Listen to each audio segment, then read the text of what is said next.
Welcome back to Bridges and Breakdowns. If you are under the sound of my voice, you have returned for another episode of the musings of two serious and unserious millennials posted up at the bridge between five generations who love to tussle. I am your co-host, Alyzza. I am joined today by my beautiful Leo season is now over, but she's still celebrating all month long. Best friend, Lorryn. How are you doing, girlfriend? What's up, y'all? I'm happy to be back. Thank you for the little reprieve we received. I actually wasn't so bad. I just was tired, and so I'm trying not to push myself. I didn't get toe up, so clap for me being an adult. Woo! Clap for the dope. We are here every episode. We take you on a journey trying to find the sweet spot of what integrates the best of what all these generations have to offer. Do we build a bridge? Do we break one down? All that and more on this episode of Bridges and Breakdowns. Best friend, start us off, girl. How do we always kick off this show? We kick off this show with our glow and grow. If you've been here, you already know the deal, but we are always welcoming more people to the church house. So Our glow is our positive for the week. I always say it's our opportunity to pop our shit, like big ourselves up. Like this big is up yourself. We big are up yourself. Really that girl. Big up yourself. All that stuff. And our growths are our opportunities. Oh Jesus, our opportunity to share a lesson, because we don't take L's over here. Correct. We do not, even though life be throwing them. My God, I ain't catching them. Nope. But right. Them weapons is not prospering over here. They will not. Absolutely. But yeah, no losses, just lessons. No losses, just lessons. But with that, best friend, would you like to start positive or negative? Negativity. Okay, I'm going to start positively this week. My glow, and I love how you described it, because I was kind of choosing between two and a possible. And I'm going to go with the glow that doesn't necessarily center myself, but I am very proud of how I'm showing up. I had the opportunity this weekend. I spent some really great quality time with one of my nibblings, my little niece. She's not a baby anymore. We had a little last supper for her aunties. We took her out for dinner before she goes away to college this week.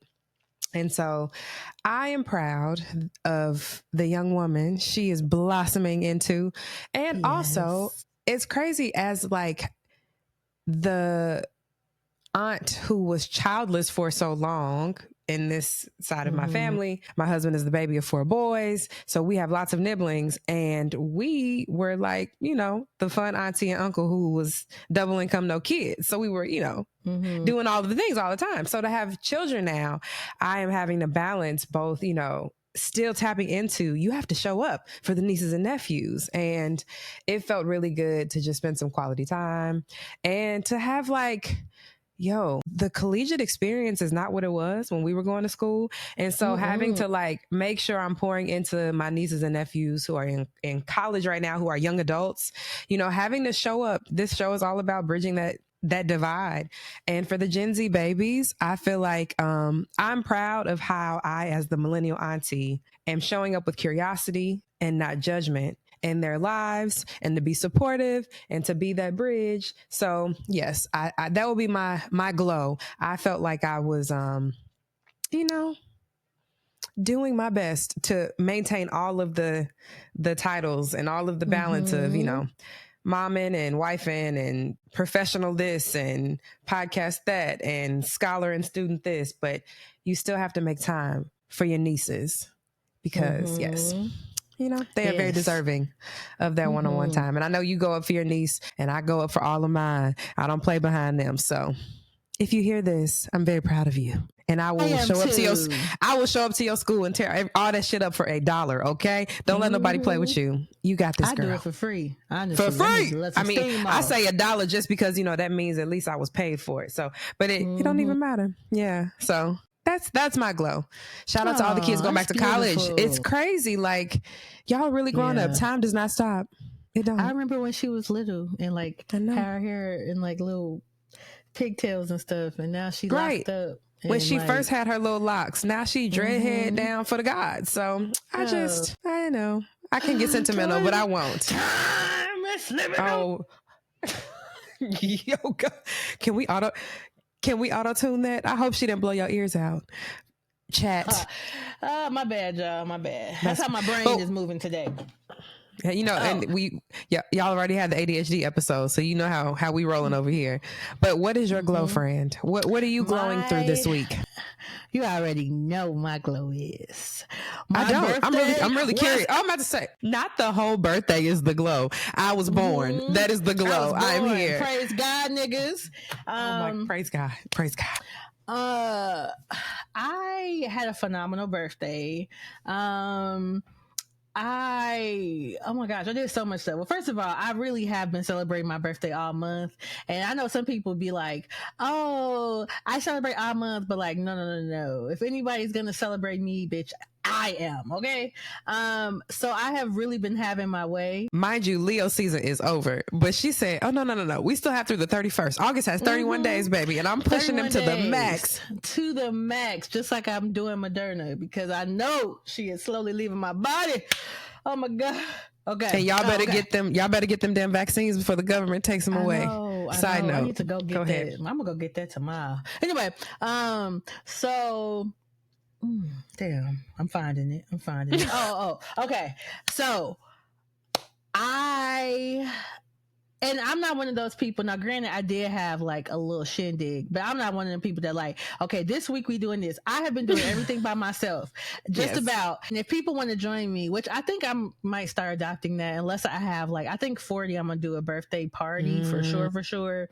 But like, from now until 40, I'm just gonna be like, hey, this is what I'm doing. Feel free to join me. I love to have you there. But I did a little bit of everything, but on my actual birthday, for the first time ever, I think I spent the day by myself, and it was beautiful. And now, granted, I spend time by myself all the time, but it was just really nice to like not have to like entertain anybody but myself. Yeah.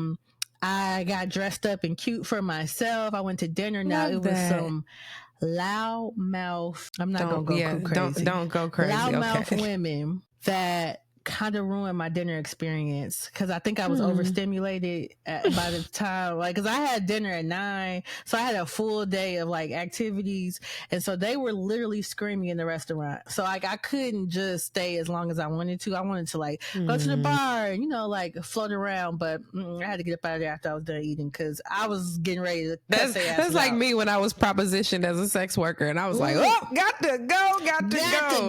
Yeah, that's hilarious. Like, I had got my little dessert. I'm like, look, you could just bring me a box, because I'm gonna eat half and put it in here, because I got to go. And here's my card too. Go. Don't even bring it. I know you got everything I ordered. But yeah, so that was a really beautiful day. I will not tell you how I did it, but I put too much salt in my bath and I was floating. This girl was down in the Dead Sea, y'all. She done made the Dead Sea at the Waldorf. That's hilarious. I think I'll never forget that. It was just very Lorryn coded, you know, whatever. But yeah, but then I had a great day with all of my family and friends, and we did dinner, and I actually went to the club, and I was out till 3 a.m. The club at 36. That's crazy.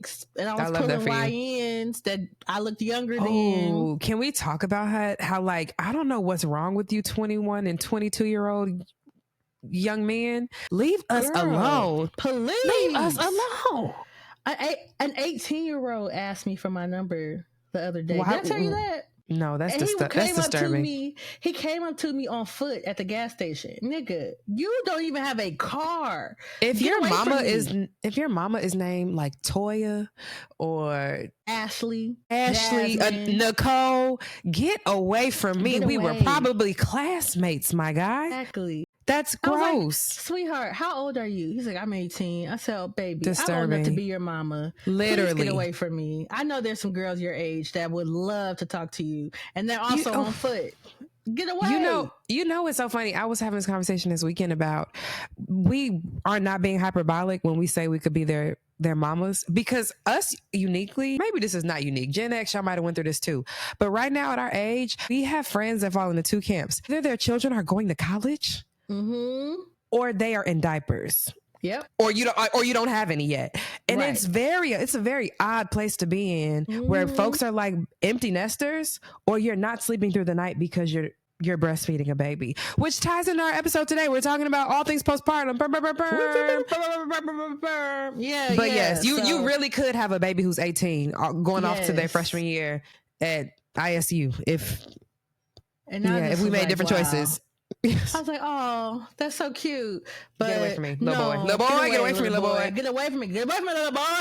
And he was like, you what? How old you? Can I get your Instagram? And I'm not going to read on that today, but y'all need to stop. Men of all ages are asking for Instagram. I'm not in the streets no more, so I can't even. But girl, at the club, I was like, I do have an Instagram. Do you want my number? Because you could not have my Instagram. I'd rather somebody have my number than my Instagram. That's too personal. Yeah, that's way too personal. No, you know what those niggas did? Take my phone number, because either you want to talk to me or you don't. But you're not gonna get my Instagram, be creeping, liking, heart eyeing, and doing, all that crap. We're not doing that. I'm too grown. So and people are dangerous and weird. You don't need to know my routine, where I be. No. I'm still scared. I had went to this international conference years ago, and this strange white man. Now, mind you, I was working, so I was being nice to everyone. But he walked up to me and he was like, "Oh my gosh!" Like he was like almost like we knew each other, but I know that I did not know him. But this motherfucker snapped a picture of me. Like, and I just wonder, like, where on the internet is that picture? Like, girl, what you don't know is you are in like season 15 of his version of you. So you might need to go get a weapon, because that man might be listening right now. Mr. White Man, please leave my friend alone. You do not want these problems. Understand. Oh my goodness. I think about that. That was legit like 10 years ago. And it haunts me, because part of me was like, bitch, you should have put your hands up or something. I just did not know what he was doing. Like, I had no clue. That's hilarious. That's the strangest thing. We are so off tangent. We are so off tangent. We gotta get back. We gotta get. We gotta hurry up. We gotta wrap it up. My grow. Okay, my grow. It is. These are very perilous and sad and spooky times, right? But I need to tighten up when it comes to, if I'm going to be a woman of faith, I need to be a woman of faith. And there's just been like a creeping anxiety and expecting the worst at like each inconvenience.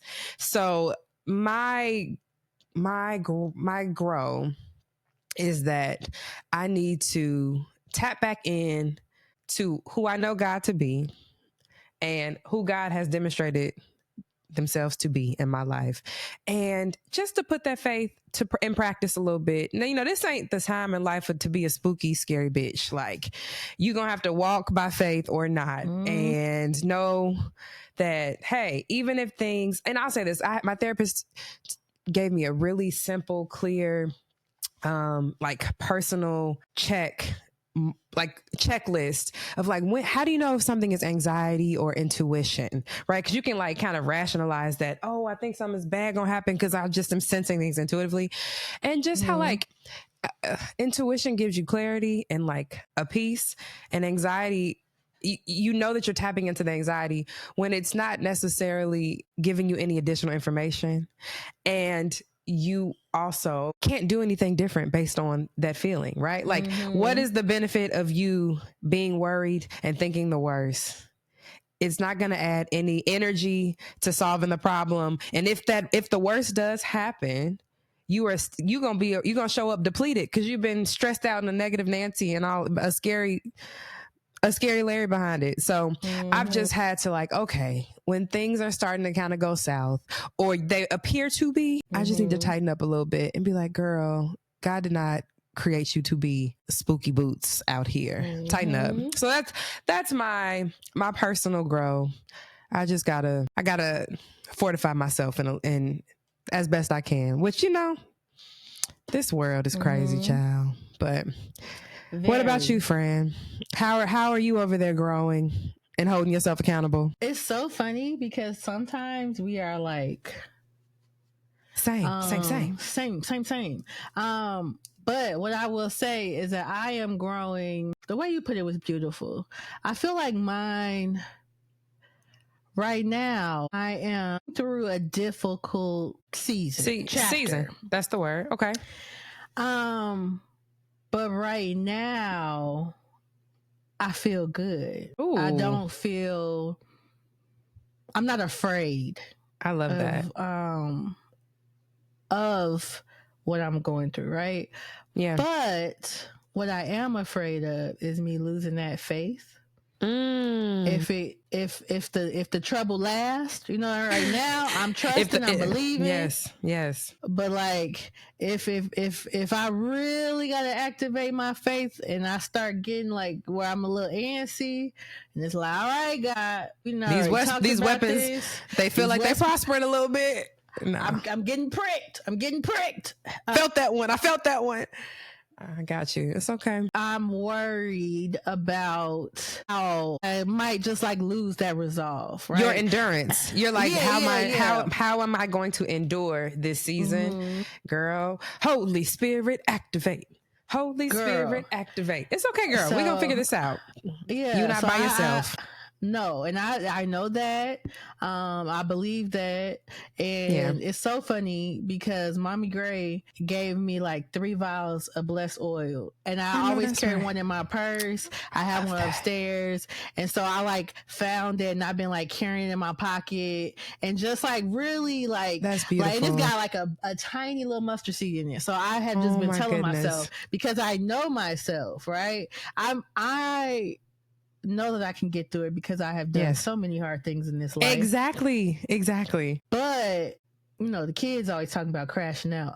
I can crash out, right? I don't want to. So I'm just trying to prepare myself in the event that things don't work out how I believe they will now, so that I won't lose my shit. Like, So I don't know if it's like, maybe I really need to start.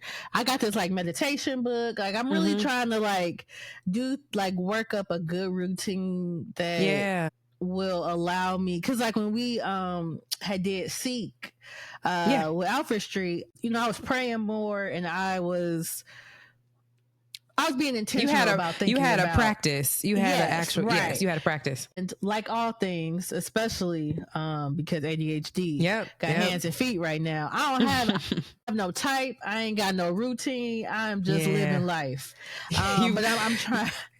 We raw dogging it. We living every morning, pillar to post. We gonna figure it out. I'm doing good by taking some meds. And I don't even take it in the morning, which I'm gonna start, Mom. So I don't want to hear no lip about it, okay? Because sometimes I'd be like, God damn it, it's 2:00. I forgot to take my meds. Let me just take them real quick. But yeah. So that I feel good now, which is usually I'm like shitting bricks when shit hits the fan. Come on. But that's maturity, good. That's wisdom, and that is a quiet confidence in who you are and whose you are. And we are going to touch and agree on that. And Mama Gray Chat is my grandmother, my beloved grandmother, who is a praying somebody. And we're going to get you some more blessed oil, because if there's one thing she can push out, it's some blessed oil. Okay. So you hold on to that mustard seed in your pocket. I feel like it is yet keeping you, but we're going to re-up very soon. That's all I need. If I lose that mustard seed, crash out. Crash out. If y'all see Lorryn on the news, that means the blessed oil is gone. The blessed oil is gone. The mustard seed flew away, and I have taken matters into my own hands. That is so funny. Oh my goodness. Well, I love that we are on the same wavelength. I feel like listeners might relate, because right now is a very spooky time in this country for Black people.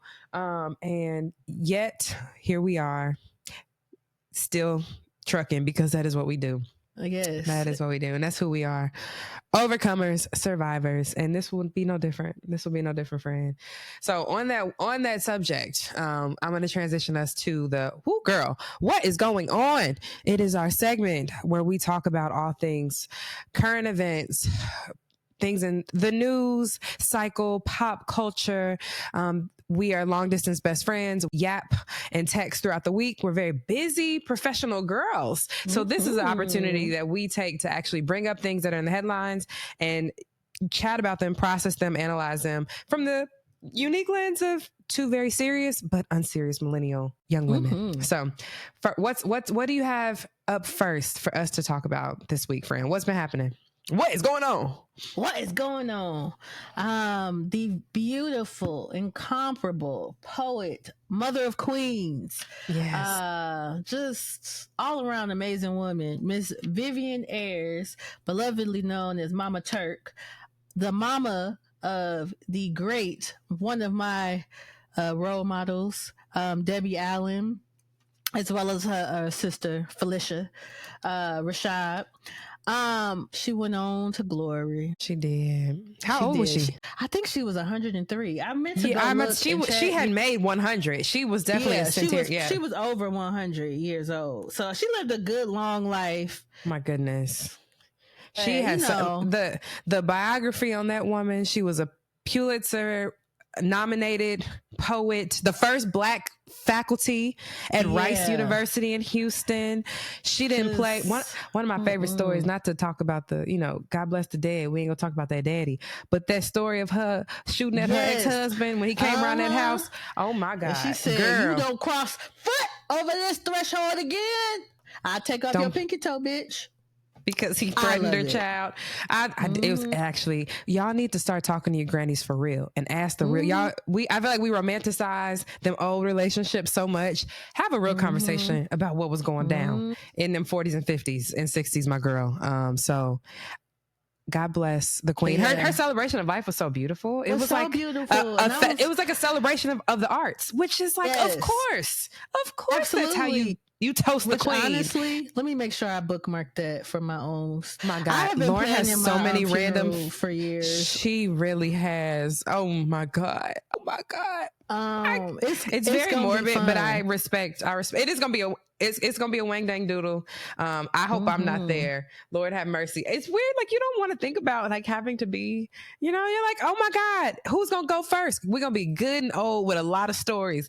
But we are for sure. But it's gonna be a funky good time. So hopefully, you know what I'm saying, it will be 102, but I'm gonna have a full list, right? Yes. So you're taking notes from the queen's funeral. Yes. I love that. Because honestly, like before I even knew you, I want to say, because I used to have a really raw ass porcelain doll collection, and I had wrote me a will. Look at that. Sounds that was creepy. Actually, you were going to be an attorney by hook or crook. I hook or crook. Me a little will, and I had put my porcelain dolls in there. I had a lot of stuff in there. I was always planning. Who was getting the porcelain dolls? Child, probably Kayla. I don't know, but I just wanted it to go. I knew that they were priceless, and I wanted someone to have my legacy. I don't know, and I'm not obsessed with death. And I hate thinking about people that I truly love dying, but I love a good party, girl. So I just want to make sure that when I go, y'all send me off right. I know that's right. Like, and they did. To see her children dancing and, for there to be so much love and celebration. Because there's mourning, but you 103, you can't really say gone too soon. Life. You lived. And to live a full and be in good health for most of that, like what more could you ask for? And the legacy she has of her beautiful children and grandchildren and great grandchildren who are very well-adjusted artists and self-made dancers. People. So it's beautiful. But rest in peace to the Supreme. Yes. On a related note, there's another Houston hottie in the pop culture zeitgeist right now. There was a lot of commotion. Give it up for the one and only Meg Thee Stallion, who brought a proper, Chicago women have entered the chat. I feel like we uniquely, I've not seen this attributed to ever, honestly, to Texas, maybe Mississippi. But the doll was on probably TikTok. And she made a video.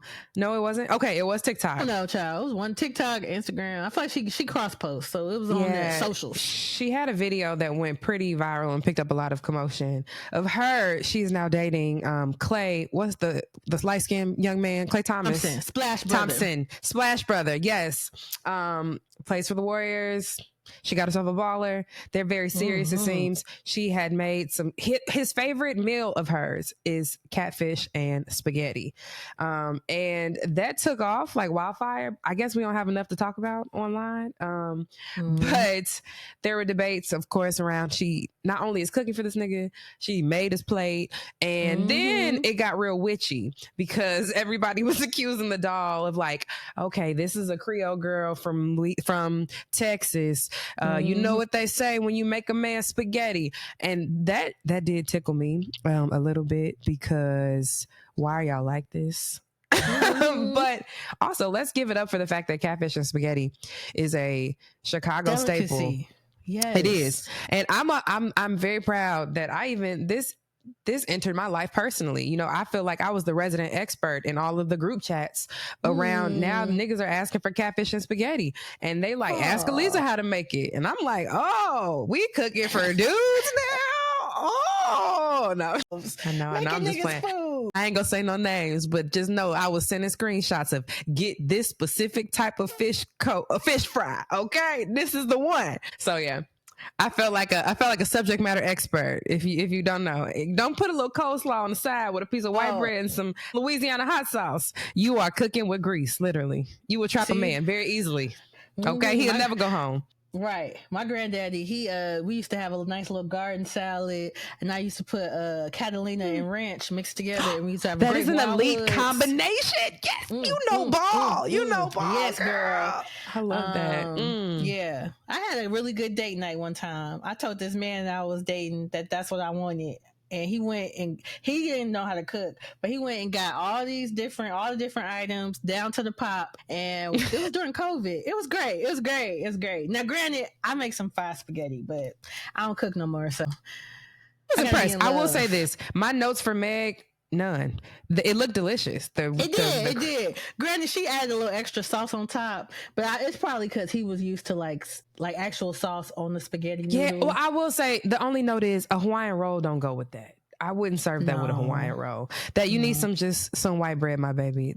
That's just a simple piece of bread. But I don't know where Clay is from. He clearly did not grow up.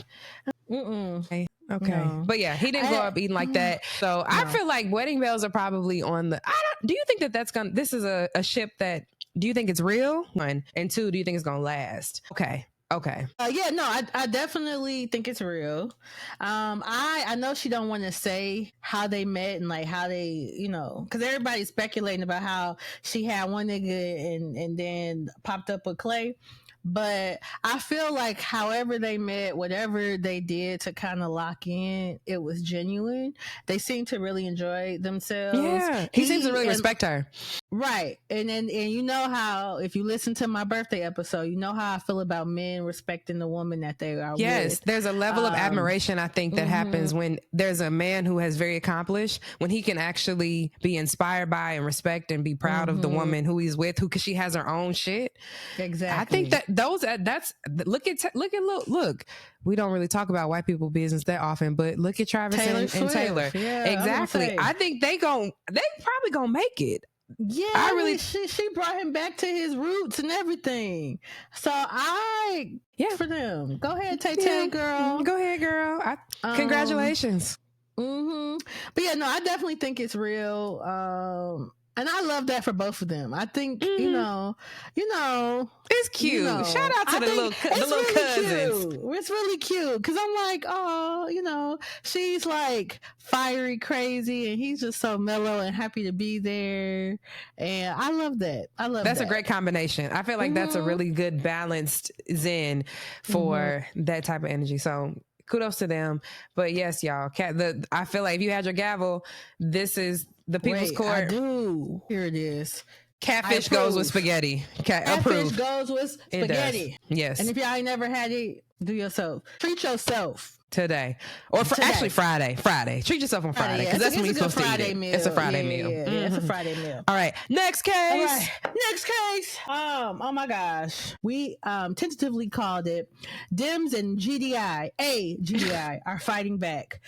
If you're wondering who the GDI is, that is Kamala D. Harris, who is no longer an established elected, well, she's established, but an elected Democrat. She is truly popping her shit. I love that. She is fighting back in her way, which is, we already talked about this, so I ain't gonna go too deep, but she wants to get out there talking to the people, and she's gonna be sharing, her experience in her whirlwind,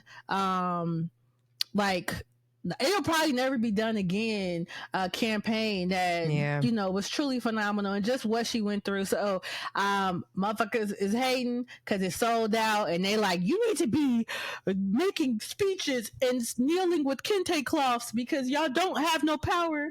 Like, get what people, and I'm saying people because I'm being nice, but you know who you are. They think is really going on, but I love that she is continuing to do what she wants to do, which is talking her shit. And I think that she is going to inspire young people, and which is her goal, to really get activated and to not feel helpless. Like there's nothing to be done. Yes, because we have to combat these nihilists that just want everything to go down, and so I'm super excited about her. That's how she's pushing back. I don't even, honestly, and it's so funny because obviously the journalists are not doing it, but like you see a lot of like different folks on Twitter that are just pulling up like, Kamala said it's a big I told you so. This is a big I told you so air for her, especially with him putting the military on U.S. citizens. Yes. People said that she was being so hyperbolic. Come on, friend.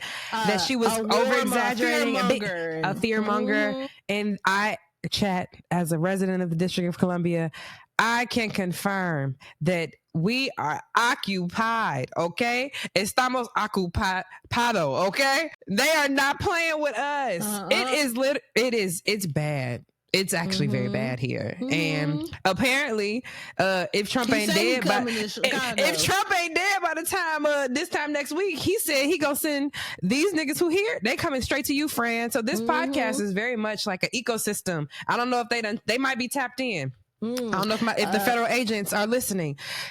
Leave us alone. Leave us alone. But Big JB said, I got something for your ass you cross over here in these territories. And he said, I'm going to hunt you and your family down because the tide's going to turn, bitch. And when it do, you going down. So if he know what's good for him, he take his little ass over to LA or somewhere else. And Gavin is ready for him too. So exactly. It's really, he has the biggest, forgive my language, hard on for Gavin and JB because they're the big dogs who are literally leading. Y'all might not agree. I'm not saying that they're the establishment, but they are leading on messaging right now. Absolutely. Whatever the fact that we're talking about the Illinois governor and the California governor nationally when it comes to messaging, go ahead. I'm gonna say both states contribute greatly to this nation. Exactly. And we should always be talking about that because now that they want to try to gerrymander seats and shit so that it could be a red country, and y'all, what are y'all gonna do when y'all don't have no money? You fuck up the economy so bad that the states that have notoriously kept your states afloat, the government afloat, can't do what we've been doing. We need to be talking about Illinois and California more. But yes, I'm sorry, friend. Go ahead. But yeah, I cut across you because you were the one giving. You were reading in. True. So we talked about Kamala, Gavin a little bit. The national tour. What other Dems are fighting back that you would like to give their kudos or potentially say, please tighten up? Well, I always got smoke for the alleged Dems that are on the leftist side of the spectrum. Get y'all shit together. Talking about y'all cool with Vance being president because Gavin Newsom is a non-starter. Girl, I've been seeing it. Now, granted, I think I'd be too tapped in because I don't want no more surprises. So I be trying to look to see what are these crazy niggas talking about because I cannot have another November 5th. I've seen people in a tongue-in-cheek way say that they're scared of Gavin too, but like on some please come save us big dog, but I'm scared of your ass because Two-Face is crazy. But we need crazy.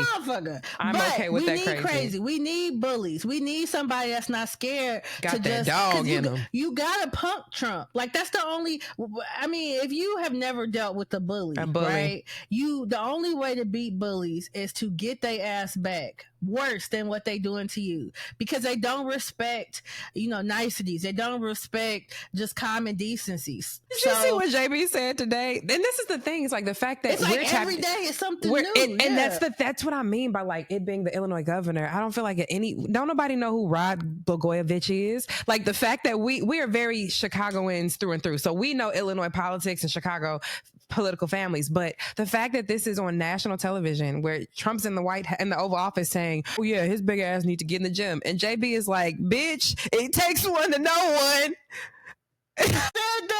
He said this man is clearly a raging sociopathic narcissist, and he has he is stuck in the 5th grade, and that is who you all have chosen to run this country, not over here, not in courtroom 502. All right, period. JB, I am very jealous. You got reverse body dysmorphia, bitch. So and then wait, there was one more dim you wanted to talk about. Was it the sister girl down Nicole Collier down in Texas? Oh my God, love her. Leave love it her to down. Black women. Yes. She had her little eye patch on, put her little bonnet on, sat up in that seat, and said, baby, I will sleep here before I let you motherfuckers infringe on my liberties. You are absolutely, and it's not only is it illegal, it's morally repugnant. And I will not. This is Texas. We are free. I am not an enslaved person. You are not about slaves, we are not slaves. We're not slaves. I don't need a permission slip to go home. No. And for the hoes that sign the permission slip so y'all could go home, y'all need to tighten up. Not the whole. That's everybody else. That's literally the rest of the Democratic. Tighten up. So this is the Texas. All of y'all should have been in there having a goddamn sleepover. Well, they did afterwards, and that's what it takes. Y'all was tired. They were tearing up their but this is the thing, yo. I feel like that is the point of you. It takes one person. On the police. What are y'all doing? Y'all gonna let them have y'all gonna have a little shadow talk about some. He following me in the grocery store. What? No. Them states. I don't know why y'all came back. So I ain't even gonna touch on that. They had. Okay. I ain't gonna touch on that. I know why they came back. Yes. But I still feel like fuck the power. But anyway. Yeah. But for y'all to sign so wait, do we rescind our offer to buy them a 6-wing fried heart because they've left? Y'all could get a 2-wing. Y'all get snack a snack pack. You get a snack pack. And I'm gonna pack. make y'all share the Mystic. Y'all cannot have one on your own, but y'all can get a little. Y'all can get a little bit. Y'all can get just a little bit because y'all ate for a little bit. But don't stop being bitches. Yeah, because hopefully Nicole should not have been alone. I'm sorry. And she's not, and they've since that's the whole thing of. But why goddamn it? Why we always got to do something for y'all to like turn your brains on? Shout out to Black women leading the forge. So, and hopefully that man dies with that nasty ass liver spotted whatever that is growing on his hand. The evil is fighting back. I don't think his time is too much longer on this side of glory. So we are just going to hope that Big Sandals does his big one.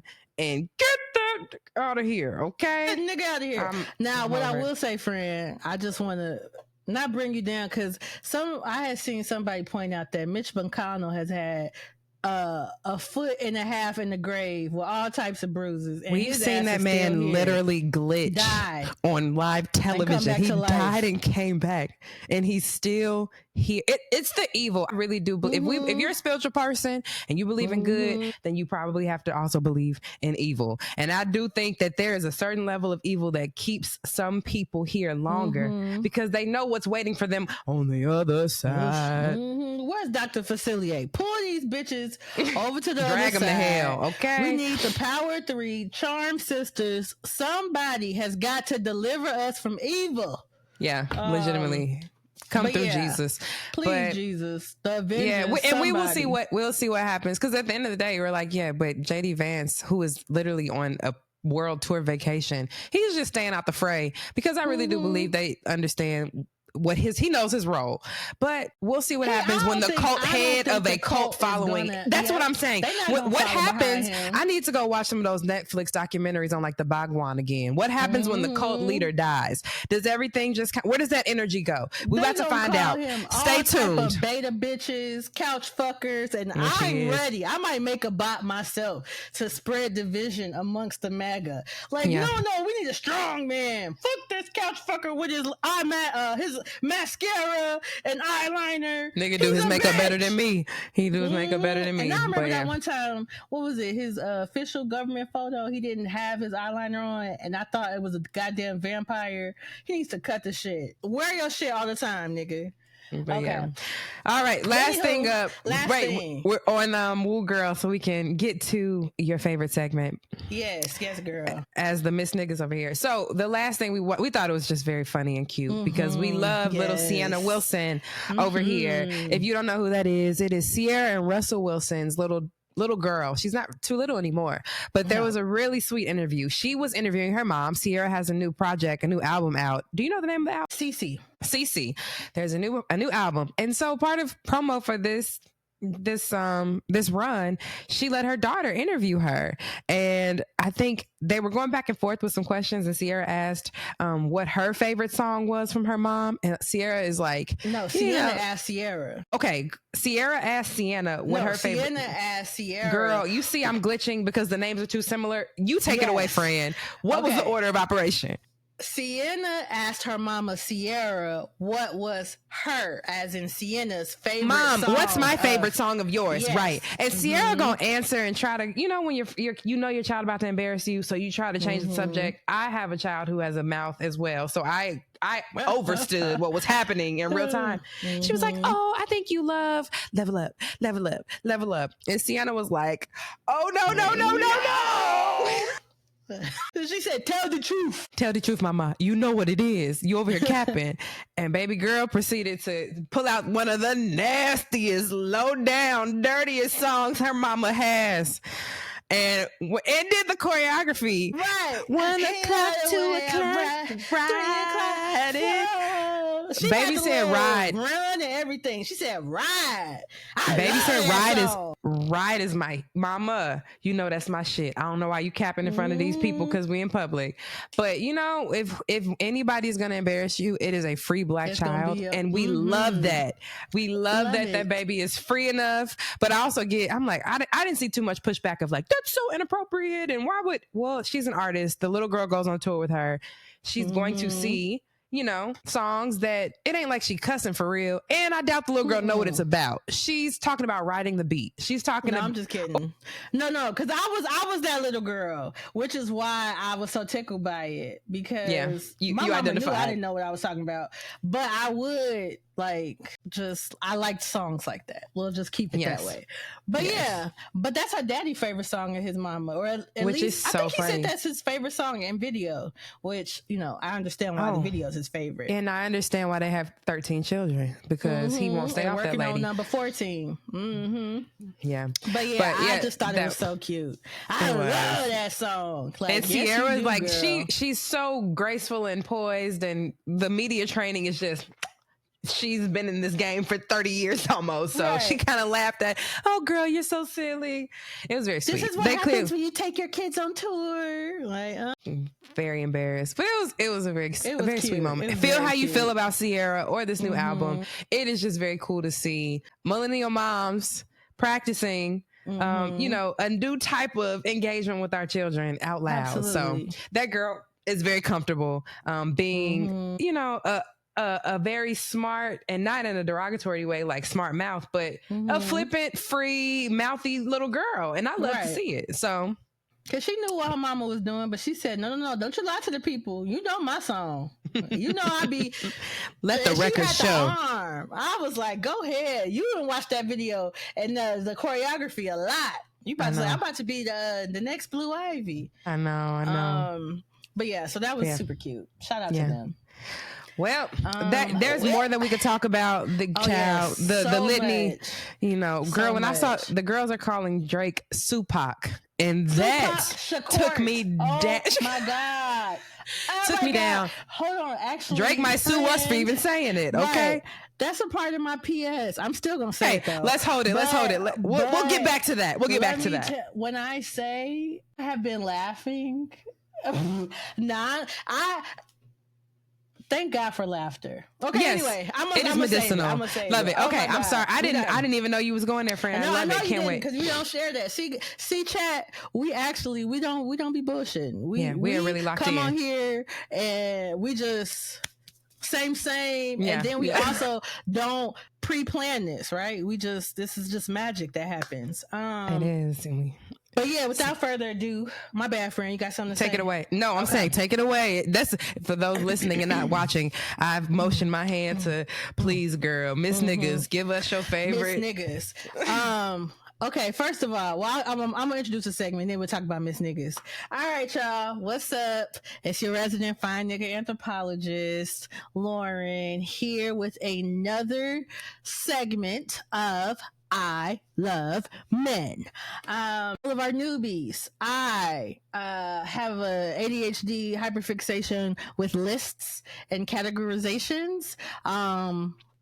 One of them that took off a couple years ago was my categorization of fine niggas, and which niggas, is race neutral. Race neutral. Okay, we have to say that. Yes. Nigga. I like saying nigga. Everybody. It makes my teeth white. Yeah, it's just Anywho, a growing list, and I have picked the person of the day. Yes. I will send it to Alyzza. I'll send her a couple of selections of my favorite snapshots of this person, and she gets to take those pictures and rate them 1 to 10, like Keith Lee. I bought it. I tried it. I rated it. Let's get into it. Let's get it. So now, while I am sending this text message to Alyzza, there's the Cuzzos, which they are out of, I think, Compton, but I know they're from LA. They have a song called Moesha, and it goes Miss Niggas, because if you watch Moesha, she got hella niggas. Oh my God. And so Brandy is the supreme. My God. The supreme. Shout out to Moesha. Niggas. She had every fine man, every generationally fine man you could think of in the 90s. He was her boyfriend or a love interest down to the Moesha. So she very much is like the supreme of Miss Niggas. Miss Niggas. And then I'm number 2 right after that. But immediately after. So without further ado. Oh shoot, I forgot to announce his name. I just sent his picture. Without further ado, the fine nigga of the day is, I'm gonna mess up his last name, Eric Kofi Abrifa. This man is from Ghana. He gotta be from Ghana. This man is from Ghana. And friend, guess what? He's a Brit. Ooh, I just threw my pen. Are you? So okay. Does him being Brit add to or take away from the fineness? In this is instance, it agnostic? It adds. It adds. How? How does him being an in it help him be fine? Because I like his voice. Okay, so is this an actor? Enjoy it. Yes, he's an actor.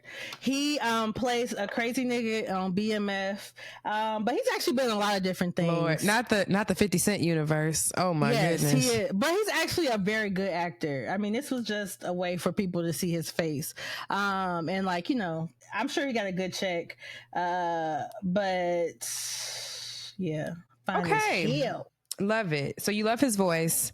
I love his Is there voice. anything else you would like to bring to? How did he make it to the list for the listeners at home who indulge in this segment? If you have not fast forwarded through the Bridges and Breakdown segment, you actually might want some pictures up for y'all. Yes, you should. He look good. Okay. I think I love the facial hair.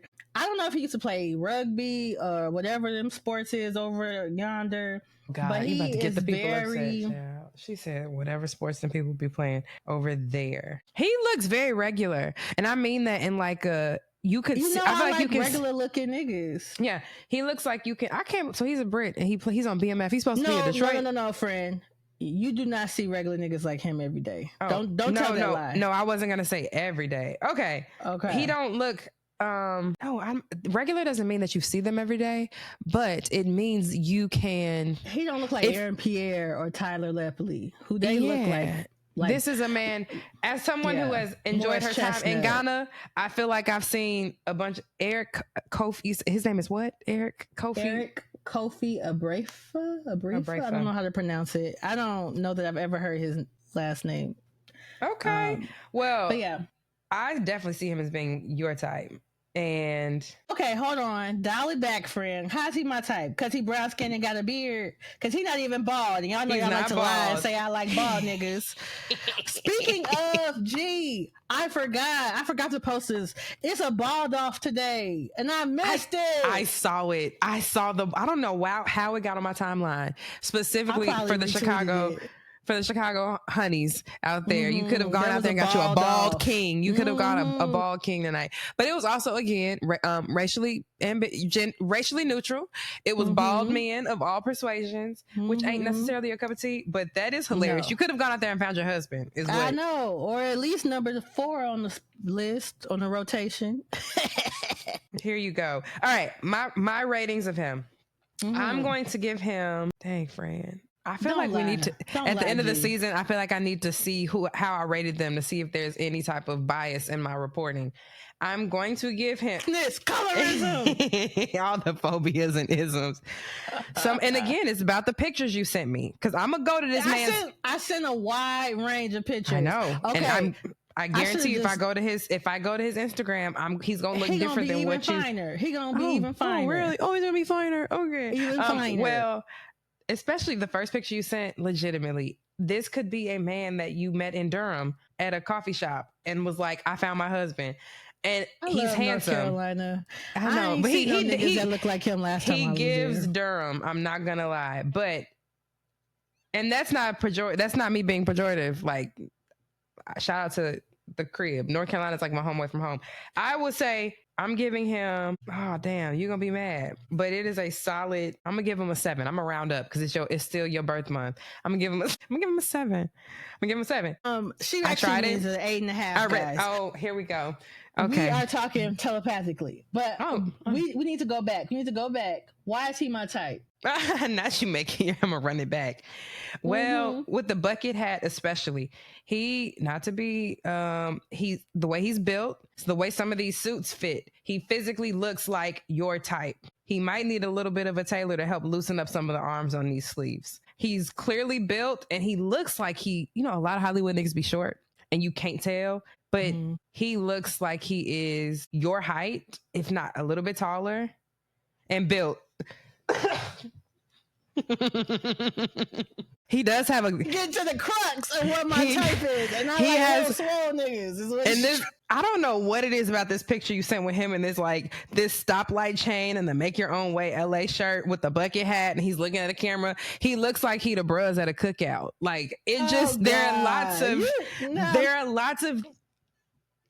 I'm just saying. I ain't gonna say which frat that I fancy. Shout out to the Qs and the good bros, but it was not them. No. I'm just telling you what he looks like.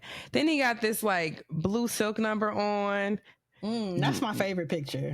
Which, girl, this is not. It's okay. If I seen him in the club with like sitting like that, I would have accidentally walked over there. And said what's up.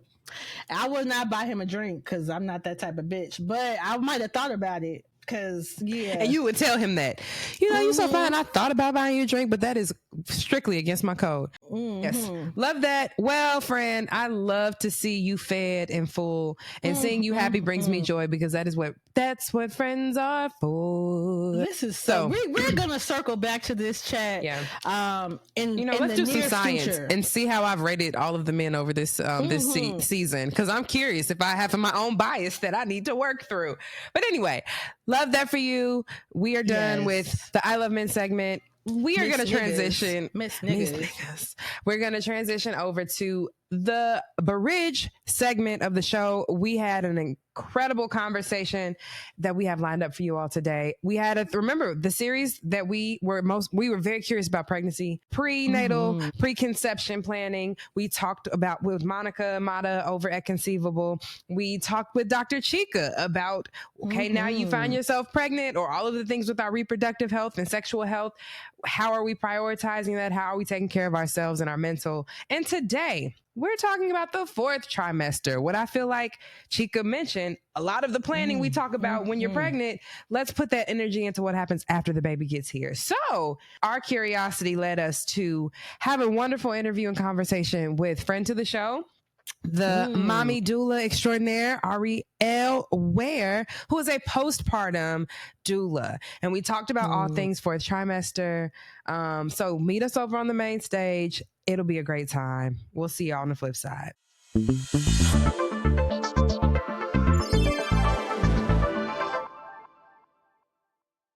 Well, welcome. This is the Bridges and Breakdown segment of the show where Lorryn and I sit and chat about the topic at hand. Today, we are talking about all things postpartum in this segment, in this series, exploring motherhood and parenthood.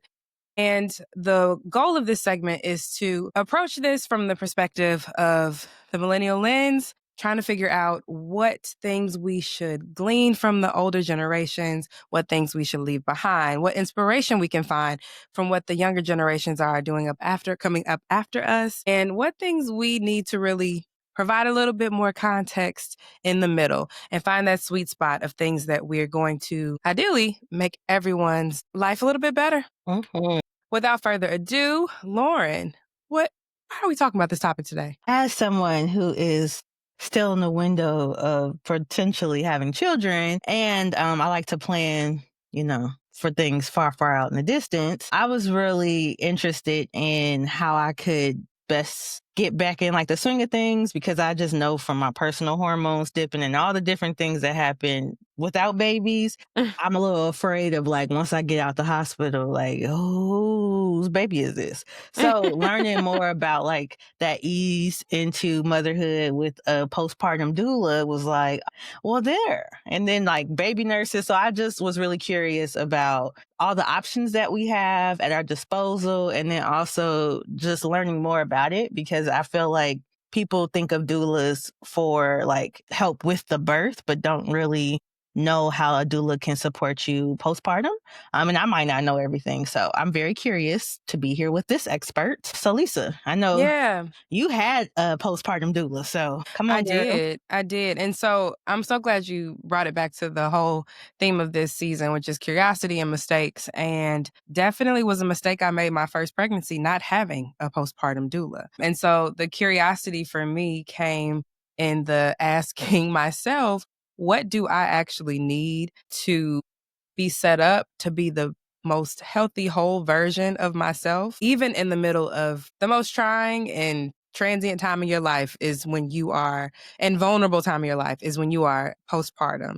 And so planning for that fourth trimester was something that I didn't know what I didn't know my first time as a mom. And so having a baby last year, it was transformative to your girl to have a postpartum doula.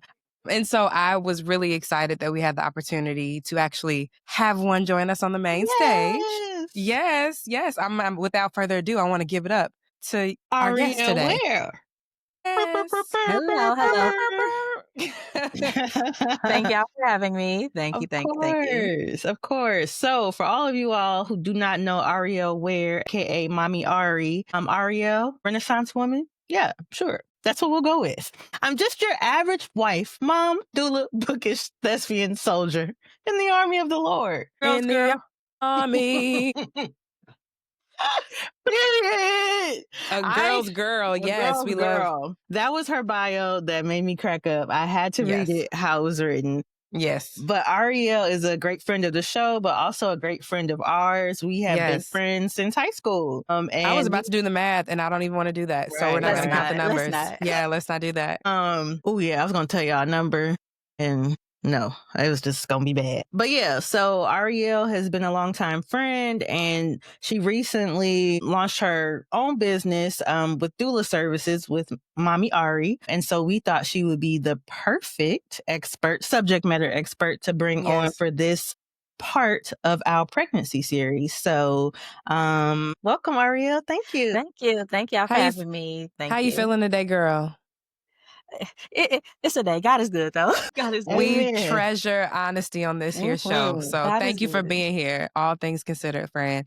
All right. you. So what we love to do with our guests is to kind of help you break the ice a little bit, not the bridge, to kind of ease into the culture and the vibe of the show. So today, and I'm going in blind just like you because today is Lauren's turn. So my beautiful co-host, Pauline, what we got? I want you all to get yourselves in the mind, okay? Picture it. You are on an episode of I Didn't Know I Was Pregnant. Where would you drop your baby and how would it happen? Would you like me to go first? Yes. Absolutely.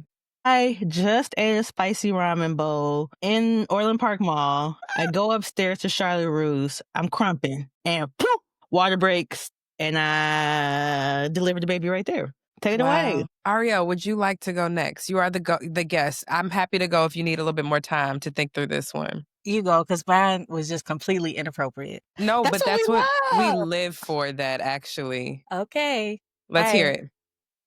Me and my man was having adult time. And he was like, oh, it's a little extra juicy today. And like, wait a minute, what? I think I'm in labor. That's it. Oh my God. I read too much. Sorry. Ariel reads just as much, if not more than Lauren. Friend to this. So, my God, the fiction is fictioning right now for y'all. It is. That's the first thing that came to my mind. That's awful. Sorry, I love that. No, that's great. That sounds like a book plot. If not, you should. Ooh. Yeah. Okay. My I didn't know I was pregnant story. Man, real talk, the way my life is working right now, I would be at work and somebody would be stressing me the hell out. And I would probably be in the middle of going off on somebody and then contraction. That's probably the most realistic way that I would go into labor not knowing I was pregnant down at the job. Yeah, that was not what I was expecting at all. But, you know, you always deliver the unexpected. It's my brand. But we got like a real sexy one. We got the dancey, goofy one. And then we got the hard at work. I mean, all which are things that modern women are contending with, right? I love it.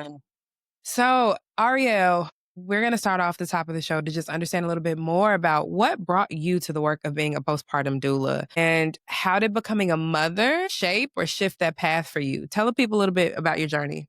So becoming a mother is actually what made me want to become a postpartum doula.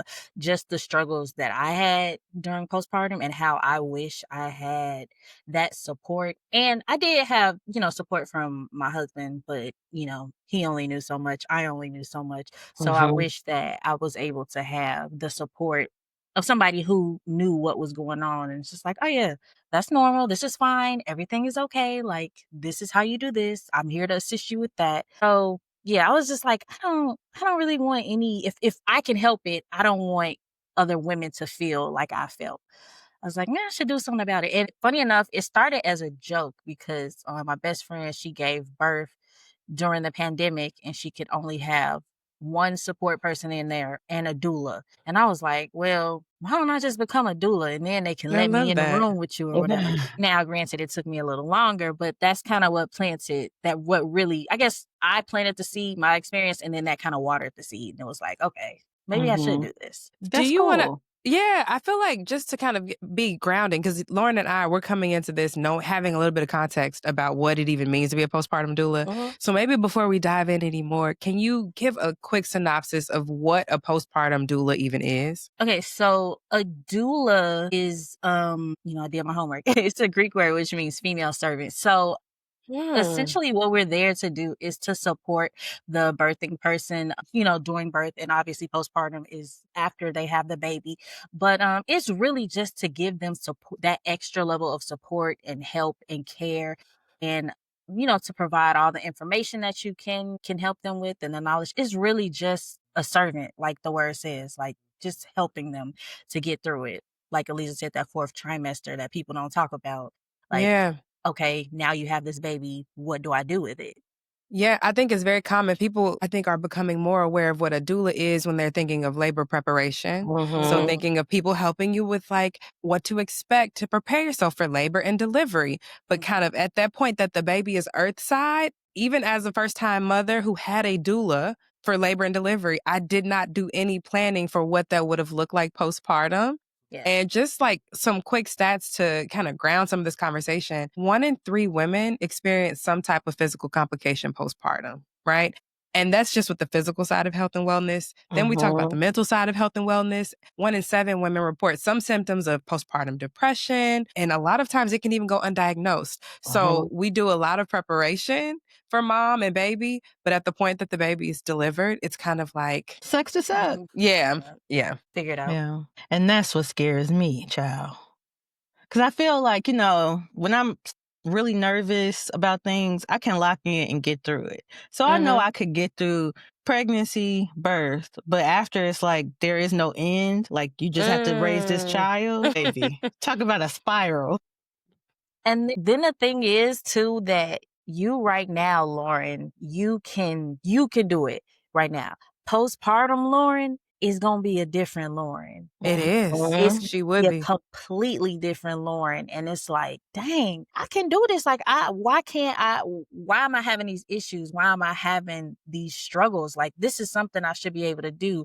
But it's just when those hormones, baby, it's like a different you. No, I definitely get it. Shoot, that's how I feel unmedicated. So I can only imagine. But yeah, that's why Ariel's going to be my doula. We've already made this agreement. I got you. If I choose to move forward with having children, I've already got that on lock. So, all right, I guess this is my question now. I'm excited. So a lot of us grew up with women, we just kind of talked about it, that handled it, right? After birth, didn't really have any support. And I still think, I'm the queen of asking for help and trying to go to a doctor, figure out what's wrong with me. So I don't think I would be carrying on that, but I think in some circles it's still kind of taboo to ask for help or to be seen, as struggling, especially as Black women that are new to motherhood. But there are a lot of us, or you all, who are speaking up about the struggles. And I want to know what you think we're finally starting to do differently with that idea of like, you just gotta, you got to get through it to get to it, or, not having that struggle or accepting that struggle and not asking for help. I think so. Doulas were really, really popular, back in the day, midwives, doulas and all of that. But then we started to do more hospital births. So we kind of went away from that or whatever. So we are getting back into where doulas are becoming the norm. Like, I feel like I have only had to explain to a handful of people what a doula actually is. So most people know what a doula is, which is great, which is good. I'm missing your other question. What was your other question? Sorry. Just what do you think we're starting to do differently around the idea of like after birth care? I think social media is really helping because mothers have a platform where they can say, hey, I struggle with this. I'm struggling with this. I don't know what to do. Or they can say, this was my experience after I gave birth. This might not be your experience, but hey, I just want to if I can just let one person know what my experience was so they can know like, maybe if I see these things, I know what to look for. I know maybe this is the issue or maybe this can lead to this. So I think social media is really helping.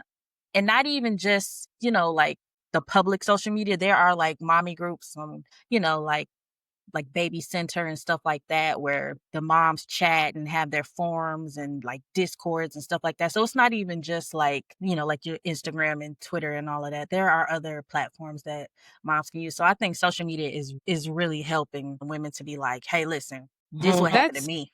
It's so interesting because I do feel like we talk about social media and the negative a lot in terms of the comparison trap that's set up. Because on one hand, you do have creators whose entire, brand is around showing up and looking like this is effortless. I mean, it's a performance, right? A lot of times it has to we have to understand it as performance art. Like, no, you are not 3 days postpartum in a ball gown in your kitchen preparing cookies for your toddler, right? Like that is not reasonable. That's not realistic. But then on the other hand, outside of the theater of it, it can create a community for like postpartum influencers and people to kind of demonstrate what expectations are more realistic and what people can ask for. Because sometimes you don't even know the type of help that you need, but it's demonstrated as like, these are services.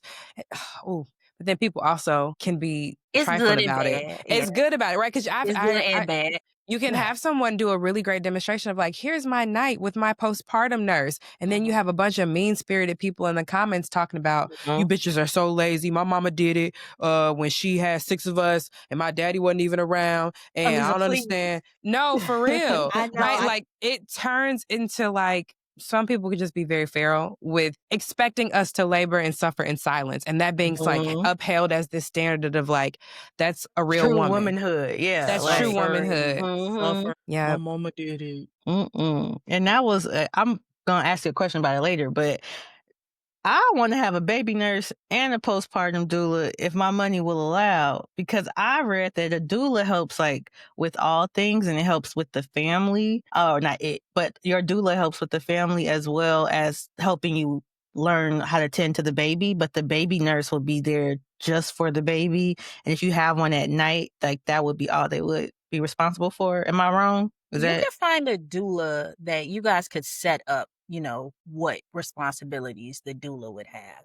Okay. Yeah. So if you did want to save your coins, like, I think you could, I'm pretty sure you could find one that'll be like. Yeah. My postpartum doula, I had a really wonderful setup where she took care of I mean, when you're sleeping and resting at night, there really isn't much else for the doula to do. I mean, you can kind of create and negotiate what that looks like. Right. Okay. My postpartum experience was really cool because I would just have that time where I would close my door and I would get to sleep uninterrupted.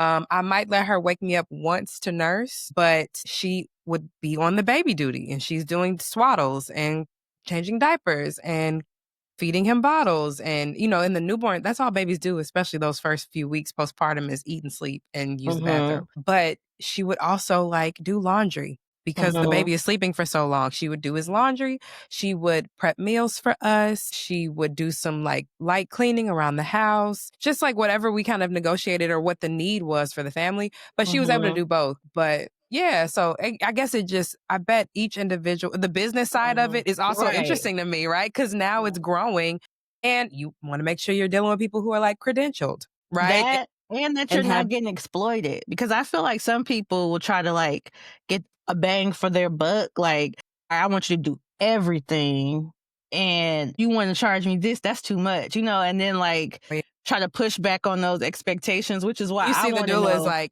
peace. I'm not doing. I'm not bartering with you. Yeah, the rate is the rate. That part. Absolutely. And honestly, it took a while. If it's something that's important to you, you're gonna spend time even in like interviewing and having conversations because you want to vibe. I'm grateful that I was able this time around. So the doula I had for my first pregnancy, we both ended up being pregnant at the same time for my second one. She was like, "Sorry, girl, can't help you."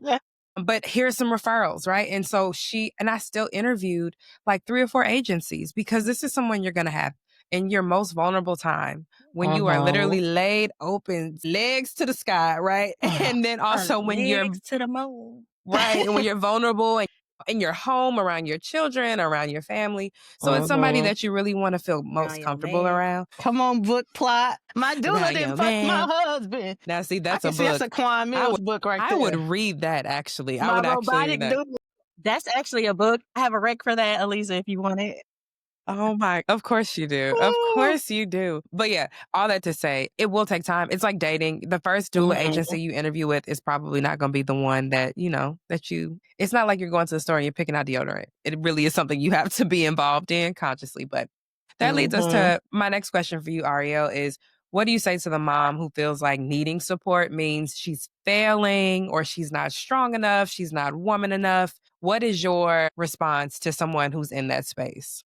I just tell them that we all need help. We all need support. And the main thing I like to break it down as you are going to be so tired, whether you have a C-section, whether you have a vaginal birth, it takes so much out of you that you are going to be so tired. Your body is going to need so much time to recuperate and to heal. And even if you can do it all, it's like you're recovering from something. So you can't, and that's okay. That's okay that you need help. So I try to like make it seem like that. So where it's like, oh yes, you can do it all. You could do it. But it's just like your body is going to need that time.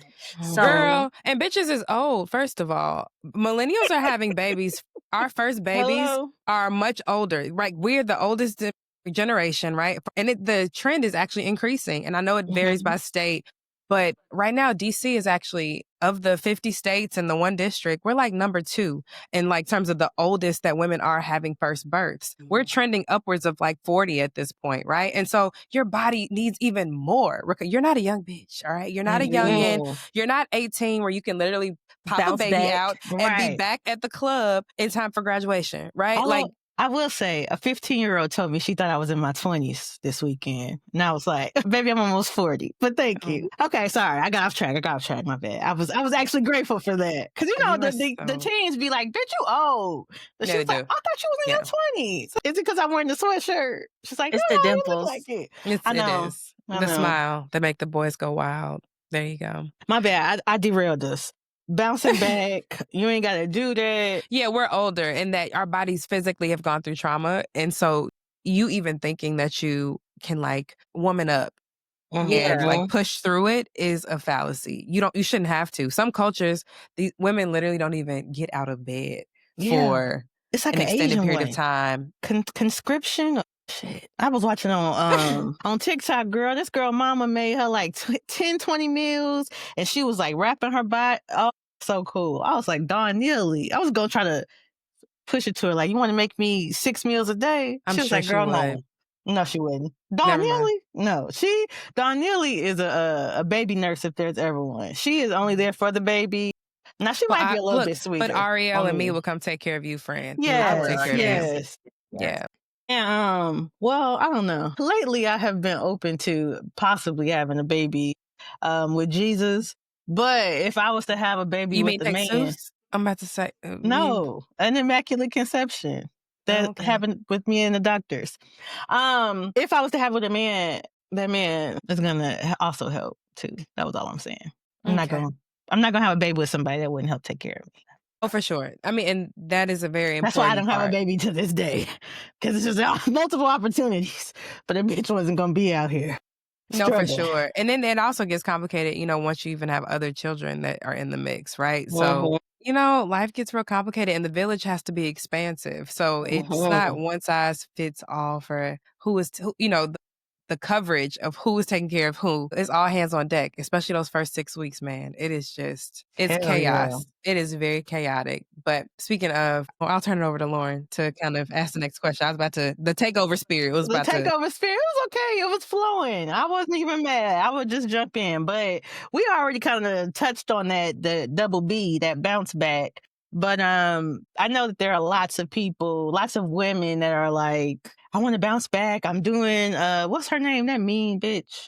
Tony Fine, TikTok. She's always like, you need to stop eating. And I'm having a baby. And blah, blah, blah. But anyway, she just had a baby and she was like selling all these birth plans or not like meal plans or whatever, because she expected her body to like snap back. So she was showing like all these things she was doing during pregnancy that will help her, get back to her original size and all that stuff post baby. I think that was very harmful, especially pushing now in this age, but she was selling it. The girls were buying it.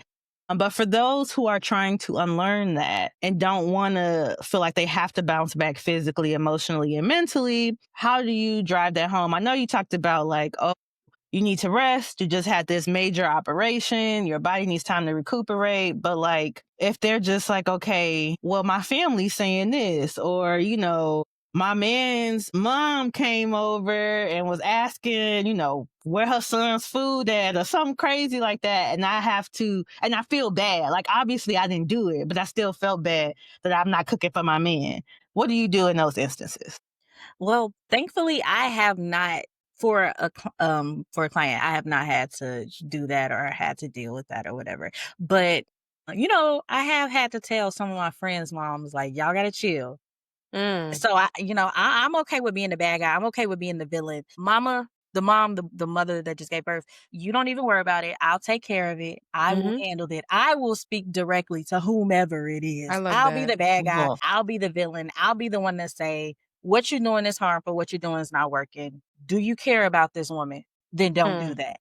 This is harmful because of that. So I have not had to do that with a client, thank God. But, thinking back on the times when, friends had babies, I did have to be the one to be like, could you just not do that? And that's so funny. You have to characterize it as being a villain. That's called advocacy. It is called advocacy. That is you. When I say villain, I don't believe I'm a villain, but you're the villain in somebody else's It can story. be portrayed. There you go. It can be portrayed as villainhood, but they'll say you that's not disrespectful. How you talking to me like that? I didn't have babies. Yeah, okay. So I just have to be their villain, the villain in their story. But Yeah, friend, thankfully, I haven't had to deal with anything like that.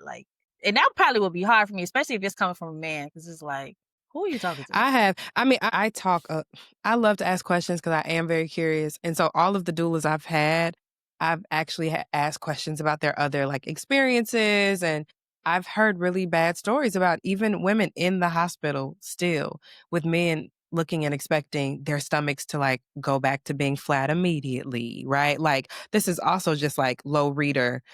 Some people just don't have a very basic understanding of what happens to a woman's body in the process of giving birth. But yeah, people are out of control and have audacity and nerve in a way that is just can actually escalate to violence, which is a whole nother topic, because postpartum violence, it actually can be one of the most vulnerable times in a already volatile situation. I don't know if you've had to deal with that yet, but the work you are doing it's divine. Literally having to interfere and intercede on behalf of very vulnerable women and babies in a time that should be joyous, but everyone does not bring the same energy to that really sacred time and that experience. Unfortunately, it really sucks. It does. It does.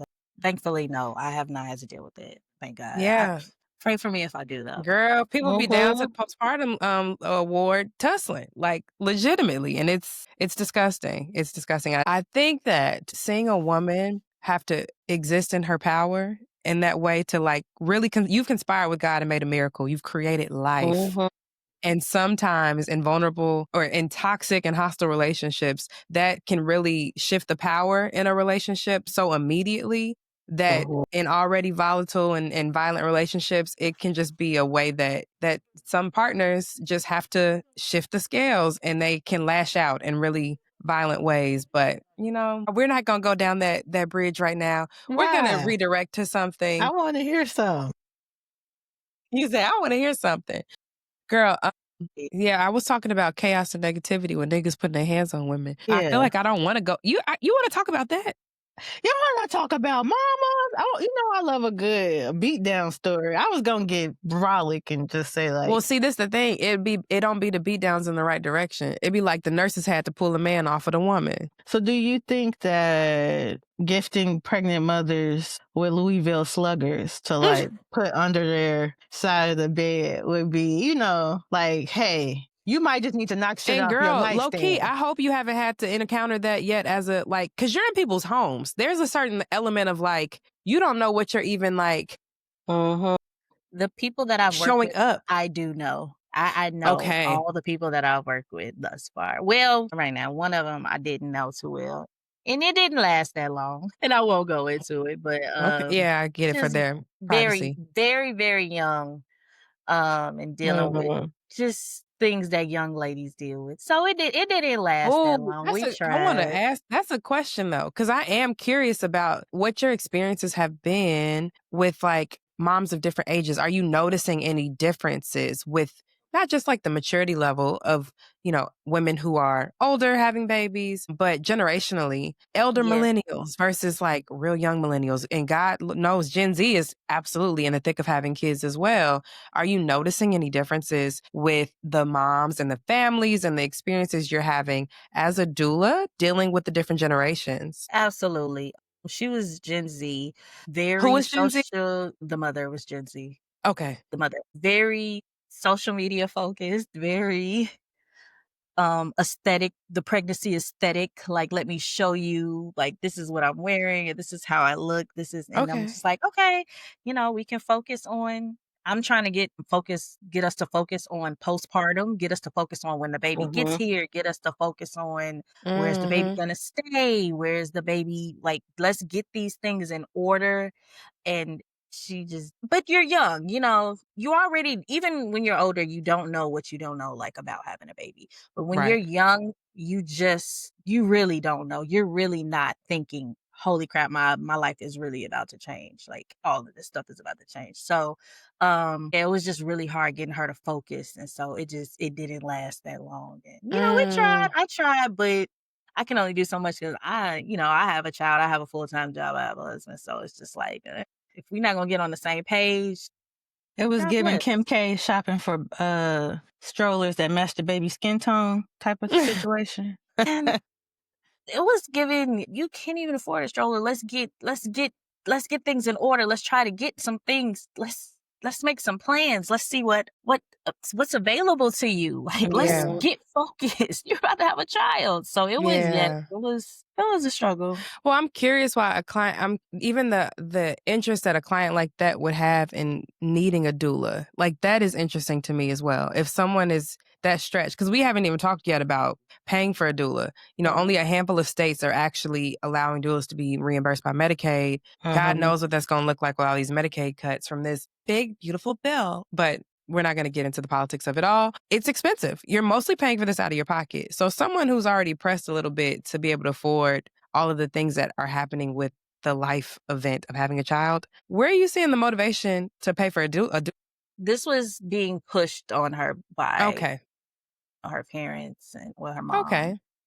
And I was willing to work with them because I did know her when she was younger. We lost touch or whatever. So I didn't know her as a teenager, which she was. So I was willing to work with her with the price or whatever. But the focus wasn't there. Yeah. The understanding of how serious this is and like what I'm doing for you at this price, it wasn't there. So it was just like, okay, God bless you. Like, we tried though. Well, I tried. We tried. Yeah. But yeah, it was her family that was just like, because they understood what she was about to go through. And just like, you have this person that's here that's willing to help you. Yeah. So older generations, what are you seeing from the old bitches having babies? Or the ones who are involved in like the lives of your clients? Because it could be a twofer. Oh yeah, that too. It's probably more likely. My last couple I worked with before I took my break, she was on it. She had a lactation consultant. She had me as her doula. She was taking classes. Like, she was really on her stuff about being educated about what to expect and stuff like that. So she was really on it, and I really appreciated it. And she and her husband went to college with them. Her husband was great.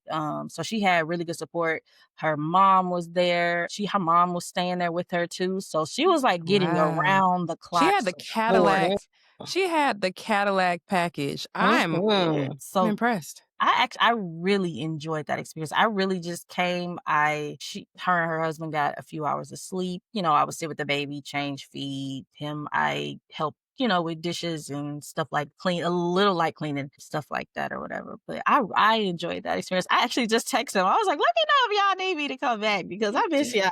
That is so sweet. When you get a good client, it really is like a part of. Yeah, it can feel like family. She's she's in her 30s. So yes, that's the elder millennial. Yeah. So she was on it.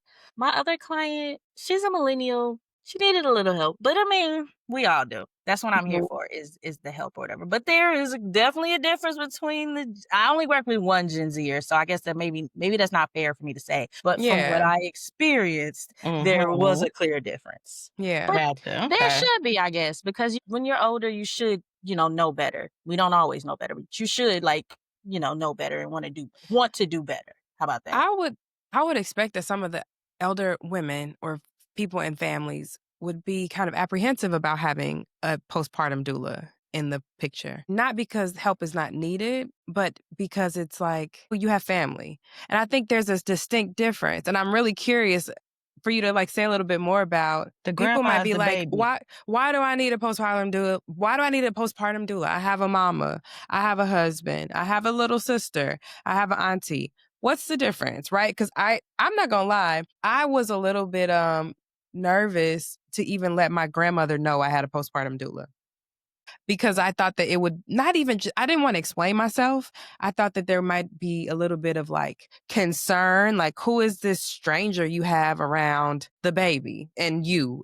And I had a little bit of apprehension thinking that my boomer, actually she's silent generation, would have something to say about this is different and we don't really do this. And that's what we're here for. But I honestly felt like there's a different level of support. But I want you to speak to a little bit more about if you think there is a difference and what the difference is. There's definitely a difference because, like Lauren said, the grandma's the baby. Like the mom, your mom is gonna want to go home. Like as much as your mama is like, you're my baby, I'm here for you, I'm here for you. Mama gotta have a life too. Mama's not gonna mama might not want to be up at 3 a.m. feeding. Mama might not wanna, just help out. If you do have a mother that is doing that for you, and that's great. I love that for you. But I feel like most don't have a mom. And also sometimes yes, it's your mom. Yes, you love her, but sometimes we don't want to be that vulnerable with our moms. And sometimes it is easier to be vulnerable with this. They're not gonna be a stranger anymore, but with your doula, you can be more vulnerable because this is why they're here. She is here for exactly this. And I can show her a side that maybe I don't want to show my mom. Maybe I don't want to show my mother-in-law. Maybe I don't want to show my sister. Like, yeah, that's real. We can't expect that you to have to deal with all of the complicated emotions and feelings and even relationship strains that you might have with your mom, right? It might just, that is actually very fair. I feel like we all have trauma. We all have stuff. But like, if I'm expecting my mom to be there and to help me, I have to expect for her trauma to kind of show up in some kind of way if she has a trauma. But with the doula, this is my job. This is her job. She is here for this reason. So if she doesn't have that piece, does have that trauma, she has to put that on the back burner or she should be putting that on the back burner because this is her job as it's like therapy. It's creating a safe, I hear people like, this is a safe space. That's not what that means. Let's not bastardize what therapy speak is. A safe space is what a therapist can actually create because it is not about their involvement or attachment at all to your emotions, right? Same way with a doula. This is transactional, but it's with the person who's actually qualified and has empathy and care, but you ain't got to worry about no like side offhand remark because they referencing something that happened 2 years ago that y'all ain't never really made up from, right? Like you get to be the main character and not worry about everyone else's, opinions and all of that. It's not more important than you and that baby in that moment. That is so fair. That is really cool. And it's funny when I think about it because my mom moved in, I don't know if she moved in when Leah was born, but she moved in when Dion was born and she helped with Dion. She did not get up at night to do any of that, but like during the day, because she worked from home. So I think now, I don't know, Maggie might feel differently, but I think she might have really appreciated a postpartum doula that helped during the night because, that could be difficult. And you might have a mother-in-law that's like, hey, I can help you during these specific times, but and I can do these things, but I'm not going to clean. I'm not going to, whatever. So yeah, so I think, for sure trying to put all your resources, like make it work for you, but especially the vulnerability piece, because some of the things that I've heard that your body does after birth, me and my mama are pretty close, but I don't know if I want us to be that close. You know what I'm saying? So yeah, I can get with that. I think that goes into another question we have, Ariel. We hear a lot about planning the baby shower and the nursery, but not actually the 4th trimester. You kind of talked about that a little bit with some of your younger clients. We're not as concerned about what the 4th trimester actually look like. What should people be planning for? What are like the bare bones of what you would say that people need to be considering when they're planning for their 4th trimester? Consider that. And, I hate when people say, like, when they see pregnant people, they're like, you better sleep now because you ain't going to get no sleep. Like, it's just, the way they say it is so condescending, but it is true. Plan to be able to, do as much as you can with as little sleep possible. Not plan because you can't really plan for it, but understand that your sleep is going to be limited because the baby is going to probably wake up every 2 to 3 hours to eat within those first couple of weeks. figure out, do you want to try breastfeeding? Do you want to formula feed? If you want to try breastfeeding, have you taken a breastfeeding class? Or do you have a lactation consultant that is available to you? Does the hospital you're giving birth at or birthing center you're giving birth at, do they provide one? I would tell them to plan for, I just blanked, but those things for sure. Yeah. Mhm. Do you have any other help besides yourself? When do you have this help, and when is this help going to be available to you? Does your partner, do they get a paternity leave or maternity leave? Mm-hmm. What does your maternity leave look like? Like I would plan for stuff like What that. does your long-term disability options look Yes. like? Yeah. Mhm. Do you have a plan for it? Yes, you want to have a vaginal birth. Let's say you end up having a C-section. Do you have a plan for what care would look like after a C-section? You know, do you have a whole bunch of stairs that you have to go up and down all the time? It's just thinking about stuff like that. Maybe That you don't sounds have a plan overwhelming. for it. I mean, you're having a baby. Maybe you don't have a plan for it, but start to think about it. And I should have brought my when I am reaching out to a client, I do have like checklists and stuff like that. And we don't have to go over everything at once. Like you said, Yeah. that is overwhelming or whatever. But we do have a checklist where it's like, okay, well, these are things you can start to think about. You don't have to have it right away, but just start to think about it. And then, you know, once you've thought about it and figured out like, okay, well, I think I can do this like this, you just check it off. And, you know, you just keep going through your checklist. You don't have to have everything planned out at once, because even if you do have it planned out, it might not go. Yeah, it might not go according to plan. But just things to think about is what I like to say. When I actually understood that I needed a postpartum doula the second pregnancy, I wanted to prioritize, like I was strategic because money does not grow on a tree, but I knew I was investing in myself. I was investing in my family, and I already had a toddler. So there's already like an element of, okay, my mom is going to help by taking care of my oldest child. So if me and my husband need to figure out what works for us, and I know I would like to at least be able to sleep through the night 2 to 3 nights a week.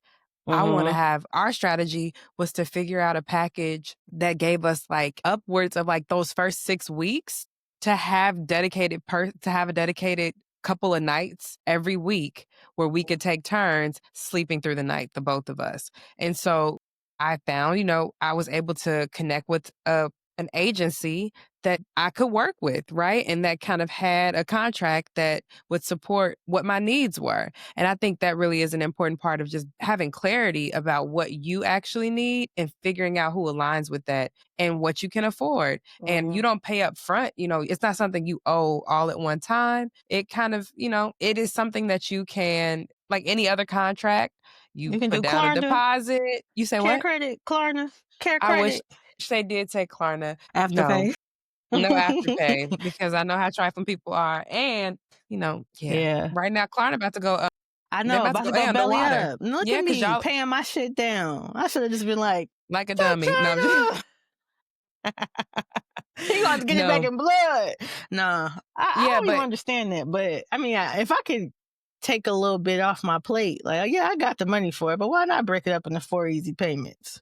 Especially with no interest. And no interest, yeah. Shit can be expensive. Yeah, I live in DC, which is one of the most expensive cities or areas in the country. And so postpartum doulas can cost you, if you're needing that level of support, it can be anywhere between, starting at minimum, you're probably coming out with like at minimum $1,200 you're paying for support. And that looks like very minimal coverage. That might be maybe 4 or 5 days worth of support that you can, negotiate what that looks like. And a shift, right? Because also like people are not machines. Like you can't have a doula. This is not an au pair. This is not somebody who's going to come in and live with you. Right. It's not the same thing. But as much as like, I think some rates go up to like $5,000. They're like really big packages of support depending on how much support you need. But yeah, if it's a priority, honestly, you just, girl, have that be a part of your registry for your baby shower. That is something that is going to absolutely change the quality of life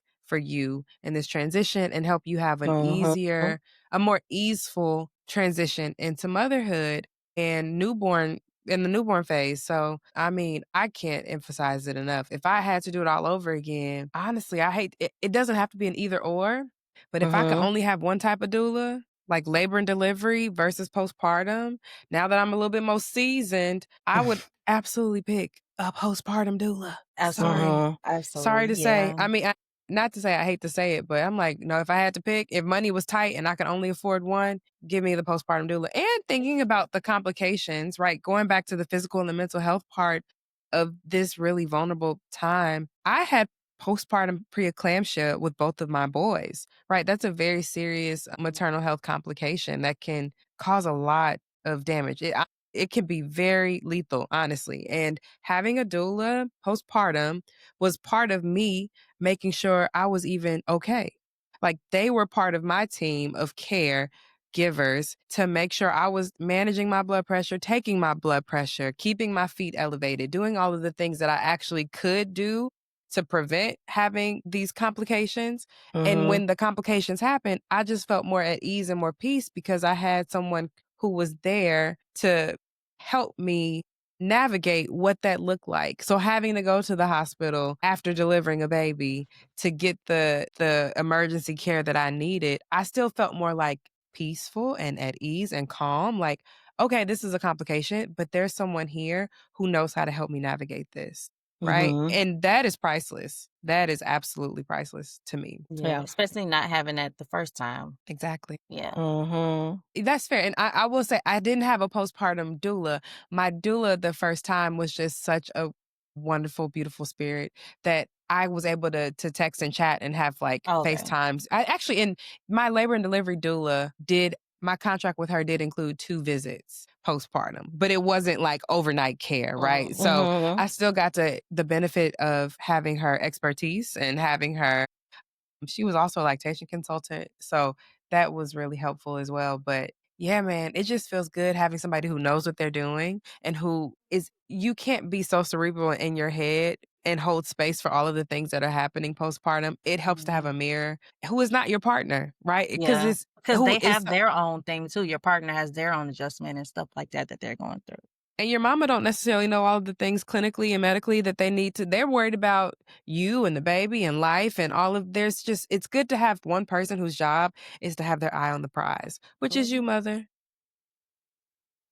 Absolutely. Yeah, I like that. So I feel like we kind of already talked about this, but as far as like what you do on a day-to-day basis, but what's something that surprises people about the kind of support that you can provide? I think they just don't. So they do know what a doula is. They know what a postpartum doula is, but I think they don't think I'm going to do as much. They think maybe like I'm just a certified babysitter, like that, but it's like, no, like I'll clean. I did a really, really, I did nesting services for someone. So that was like a really, really deep clean of their home. And when I say a deep clean, I mean, my mama would have been proud because she ain't never seen me clean like that. That is so funny. So you was down there with them baseballs. I mean, it was the deepest clean. Like, I mean, I'm folding up like another man's boxers clean. Like, I mean, I was going. Oh, girl, you touching dirty drawers. I'm thinking clean. No, they was clean. I said folding up. They was clean, child. Why would you fold dirty drawers? Yeah, I'm not folding dirty. I'm not touching. They're clean, but no, it was a scrub a dub. It was folding. I mean, like we went through and just clean. Her mom helped too because it was, like I said, it was a very deep clean. So we went through and we cleaned the house. But I think people don't expect that when they hear the doula. She was about to give birth, and she was at the point where it's just like I can't do anything. I have to kick my feet up. So I think just they think maybe like you're just a certified babysitter, that you'll just come and just sit with the baby, and maybe the mom can take a shower. And it's like, yes, I do that, but I mean, we also do other things. We also clean. We also try to help educate. And, if you have a clogged duct or something, hey, let me get in there and help you. Yeah. Help you unclog this duct. Like, yeah. Well, but maybe that's more of my breastfeeding educator part. But still, yeah. Get you one who could do both. Yeah, get somebody who do it all. Yeah, we get in there. I get in there. Well, what do you wish more people understood about the emotional labor behind your work, postpartum work, and why it deserves to be both valued and paid? Why is it, Why is it paid work? I mostly wish that people realize that they need it because, like you said earlier, maybe previous generations don't think like, well, what you need that for? You don't need that for. I'm here. I can do it. But I wish they realized, like, get out of your own way or stop letting other people influence you and think that it's something you don't need or it's something that is just a luxury or it's an extravagance. And it's like, it's not. It's to support. What was the question? Sorry. Oh, just Got no, lost. you're right. It was the emotional, what you wish people understood about the emotional labor behind postpartum work, because emotional labor also means something very specific. It doesn't just mean that like you're performing because it's fun, but the fact that there is an emotional element that is actually required of this transaction for what you're doing for families and moms. What do you wish people understood about the emotional labor behind your work as a postpartum doula? I wish people just, like I said earlier, like if you have somebody that is willing to help and somebody who is able to help and give you a support, that let them do that. Yeah. So I imagine that would And make if it you, harder, right? Like if you're fighting them to like use it. Yeah, okay. because Yeah. without telling too much of my business, there are a lot of younger girls that I try to work with and they just don't understand why they would need it. And then they're at home just suffering and suffering in silence. And it's like, I know what that suffering in silence is like. That's why I'm doing this. That's why I wanted to do this. That's why I'm offering this to you. Like, you don't have to be too proud to accept it. All right. So you're helping women through one of their most vulnerable, identity shifting seasons of life. What gives you hope about where this generation is headed when it comes to healing and motherhood? What gives me hope is the fact that people are talking about doulas again. That it is becoming a norm, like it used to be. That gives me hope because every person that I talk to, they're like, you know what? I was thinking about having a doula. Like, you know, when people just get married or whatever, and I'm like, oh, congratulations. You know, I always throw out there, you know, like, I'm a doula whenever y'all ready. I'm not rushing, but whenever y'all ready, I'm a doula. I was thinking about having a doula. You know what? And they don't ask me, well, what's a doula? Like, especially the younger women, they know What a doula is. what a Yeah. doula is. So it's like, okay, that gives me hope that people are like, you know what? I recognize that I'm going to need support after this. Let me look into that. And even if they don't look into it, just knowing that they're going to need support after it gives me hope. Oh. I love that. I want to know how our listeners can better support your work. But I guess to start, what's a resource or a mantra every new mom should have in her toolkit? I always say, you got this, mama. You got this, mama. You can do it. You got I this, love mama. that. And I also say, it's going to feel like you don't got it. It's going to Mm, feel like you can't do it, but you do have it and you can do it. You can do it. come You can do it. on. Yes, Yes. God. All right. All right. Well, are there any books? You are a learned scholar. You are both serious and unserious. We know you love fiction and nonfiction. Are there any books or organizations, social media, brands or platforms that people could follow if they want to learn more about the work that you do, work that you reference to prepare for what you're doing? Any resources you want to share with the people? The agency that I got certified through, Gifted Hands International, is a really good resource. It's run by a Black woman. Okay. And which I really appreciated that because she did give extra attention on the things that Black women face while giving birth. So Absolutely. if you are Black, I think that is a really good resource. Gifted Hands International. It's based in Indiana. Gotcha. Okay, all right. Question. You might not know this or not. Is there like I know there's like a birth fund. I think Elaine Welteroth just started that and they like have raised money to help mothers. But I don't know if it's like a postpartum thing. But do you I know think if that's for midwives. that's for midwives? Yeah, Okay. they're trying to raise money so that women can have more midwife access specifically. Gotcha. Is there any type of organization that's raising money specifically for postpartum doulas? Like to provide access to maybe those who aren't able to afford it. But, you know. I know there's an organization called Chicago Volunteer Doulas. Mm-hmm. And they work with moms, and I think there's like a South Side. It's South Side something. Gotcha. South Side Birth something where they work with. Let me look it up real quick. I was just interested because, I mean, you know, obviously I expect to pay for mine, but I want to be able to like give if there's an organization out there that wants to provide those services to women who might not be able to. Yeah. Go ahead. Sorry, it's called Chicago Birthworks, and it's on the South Side, and I know they work with moms too. But yeah, those are the two that I know about: Chicago Volunteer Doulas and Chicago Birthworks. Yeah, I'm familiar with. DC is a very resource rich area to kind of to exist in, and even there are some states that have Medicaid reimbursement now for doulas.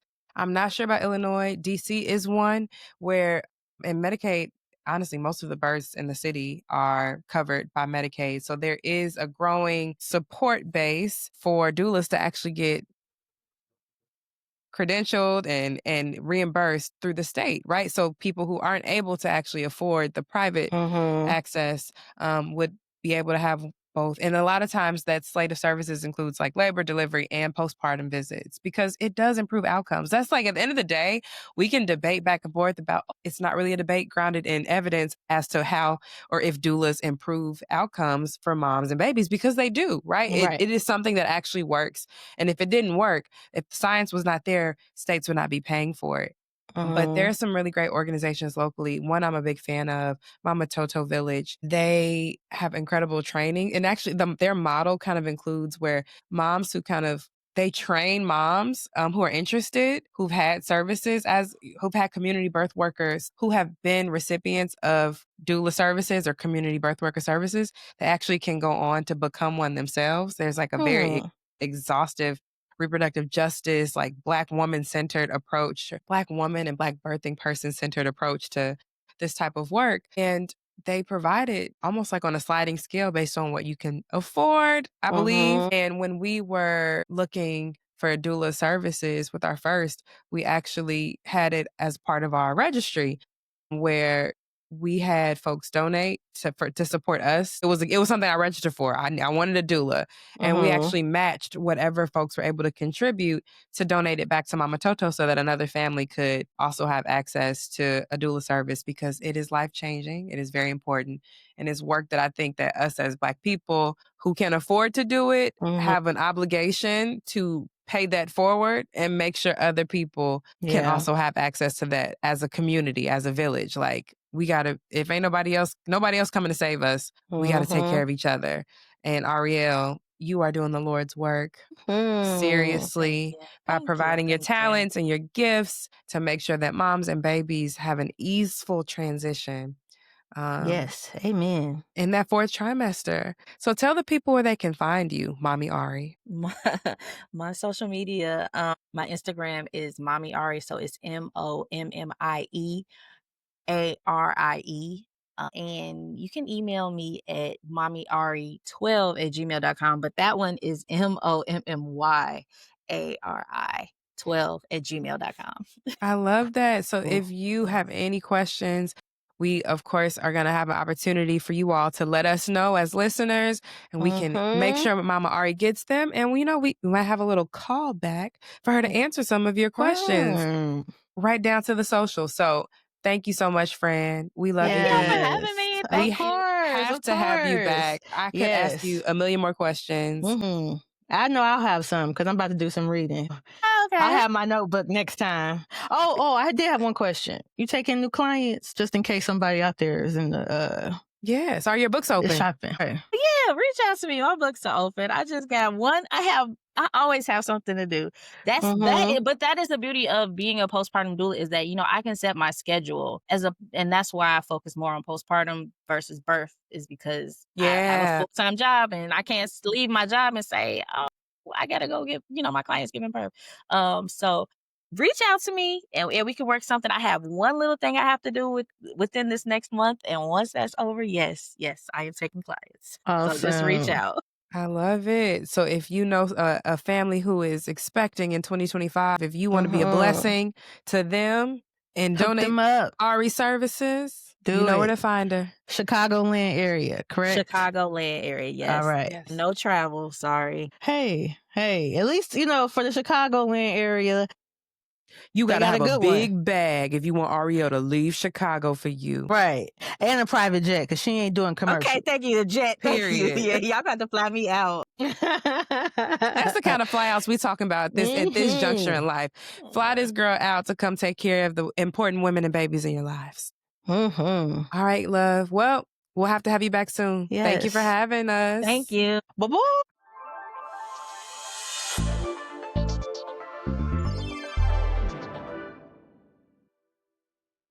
All right, y'all. Welcome back. We hope you enjoyed our wonderful conversation with Mommy Ari, doula to all the postpartum baddies. Yes. You know, we love her. We love her down. And thank her. We thank her for joining us. Right, we thank her for joining us. We know she's gonna be back. She is a key, and we love her. And she is one of our wonderful listeners. So shout out to her for being a fan and also an expert. Yes, hopefully you all learned something like I did, and that time we spent. True. Sorry, friend. I'm like hyped, and I don't know why. Actually, I do know why. God is good. Anyway. Woo! If you have questions, send it to my baby. The season, you know, all good things come to an end. So we need y'all to send all the questions for our experts. We've got some, but you can always send more because we are going to be sending them out to our experts very soon. But if you are listening to this episode with Ariel, you just send them ASAP. Yeah. But yeah, thanks again, Ari. We love you. Yes, girl. Yeah. Can't wait to have you back soon. Now, moving right along, we're going to move to our benediction, how we like to close out our beloved episodes with what we call amongst ourselves the PSA, but it's actually PS. Which is please stop or please start. Self-explanatory. Yes. Best friend, would you like to start or would you like me to start? I can start. I'm gonna keep it real cute and quick. I'm gonna keep it nice. I'm gonna keep it neat. Okay, what song is that? Look at you. Sugar. I'm gonna keep it sweet. MC the God, Kaylani, Shinsei. Okay. Well, mine is, we talked about it earlier in the Woo Girl segment, but free DC. Please get these federalized troops and officers out of our streets. It is actually pretty...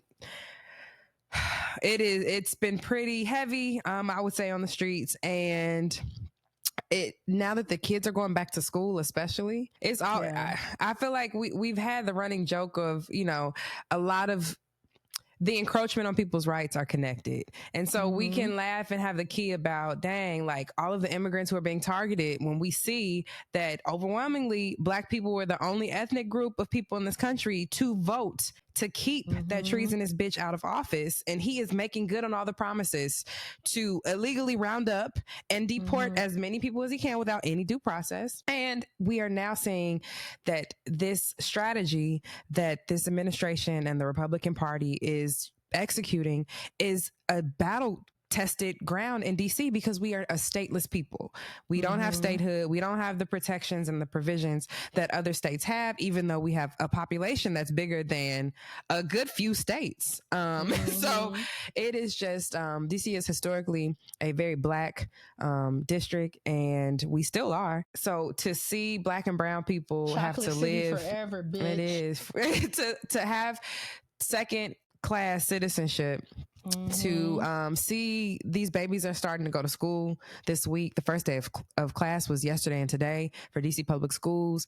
And to have, you know, I'm getting emails from the principal of my kid's school about contingency plans and the National Guard popping up literally at the schoolhouse, and how they are doing their best to protect children and employees and staff. My youngest, he goes to we are very multicultural in this house, and as a family, we prioritize learning to speak different languages and being citizens of the world and just connected in all things.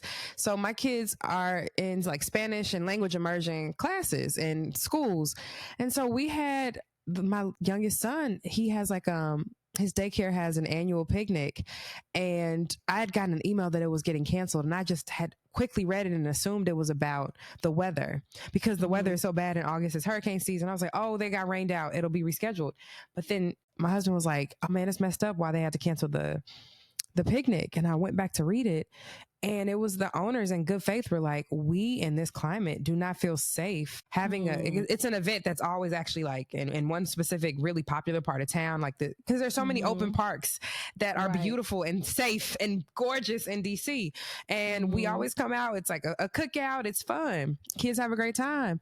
They were like, in good faith, we cannot be sitting ducks with and this is not an indictment on saying that we have questions about the immigration status of our teachers or the immigration status of families and parents, but these troops and these federales don't care if you brown. We rolling up. They don't care. So if there's word that it's gonna be 300 families at this one park for a Spanish immersion school, and all of their teachers are Salvadorian and Dominican and Guatemalan and Mexican, that is a very easy target to have and traumatize all these families and these children of God for just existing in a brown body. So it is very real, and I hope that we are not taking this lightly and thinking that it's we have to please stop thinking that this is something that is automatically going to go away. Yeah, this is not how democracy dies. I mean, no, democracy does not, this is how democracy dies, right? It's not, we can't take this man as being a joke, because there's nothing funny about what's happening. So my please stop is to free DC. And it's not going to stop at just the brown people. So an encroachment on one person's rights is literally an encroachment on, they are all connected and intertwined. So while we're laughing and saying, like, rightfully so, like, y'all, we've been here as long as there has been in America. Yes, but they don't need no reason, or they don't need no justification to try to hem us up and take us places. And to see the federalized police out here now, they're literally rolling up on black neighborhoods now, stopping black people just for walking down the street. And trying to manufacture reasons, because if there's a quota, if there is there's an agenda at play. And so we need to really stay woke and be educated on our rights and ways that we can take care of each other. And I will vote Donald Trump. We in this mess because of y'all. Etam bien. All right. You're not off the hook for this. So our freedom is very much all connected and intertwined. So free DC, because he said Chicago, y'all next, girl, and then New York City after that, and LA. And if y'all not picking up what we putting down, these are all very much blue strongholds. And this man is trying to figure out, because he ain't say he going down to Baton Rouge or Memphis or Pine Bluff or Arkansas or Oklahoma, places you would never catch me, right? He ain't there. Got a lot of family in those places. It's crime in DC. So, but yeah, this is it's ridiculous. I said I was gonna be short, but I'm very disturbed. She didn't keep it short. She didn't keep it sweet. No, I'm just kidding. No, but it needs to be said, friend. And I hate that they harassing the babies. But the Gen Z are down on TikTok making have you seen the content that some of the teenagers in DC are making with the National Guard? It's actually very unserious, but it speaks to how they are reclaiming their autonomy as little district babies. They are doing like, what is the Buckingham Palace guards who can't move, right? They're out there, they're making content with them. Without their permission or interest. It is actually, I was like, these kids, y'all crazy as hell, but some of y'all all right. Some of y'all all right. I mean, that's essentially what Gavin Newsom is doing too. And the goddamn cult is too stupid to realize it. Like, this is inappropriate. He'll be like, y'all are almost getting it. And I love how he quote tweets him like, just a little bit. You're so close. Yeah, you're so close. I love it. But yeah, free DC till it's backwards. Till it's backwards. God. Yeah. Hold it down. All right, friend, I'm gonna pick it back up. Let's do that kind of made me sad. Serious, unserious. We contain the multitudes. Granted, I am very serious about this, but it is extremely unserious. Come on, musical maven. If it's what I think it's about, I can't wait to hear your take on this. It's a please start, but actually it's a please continue.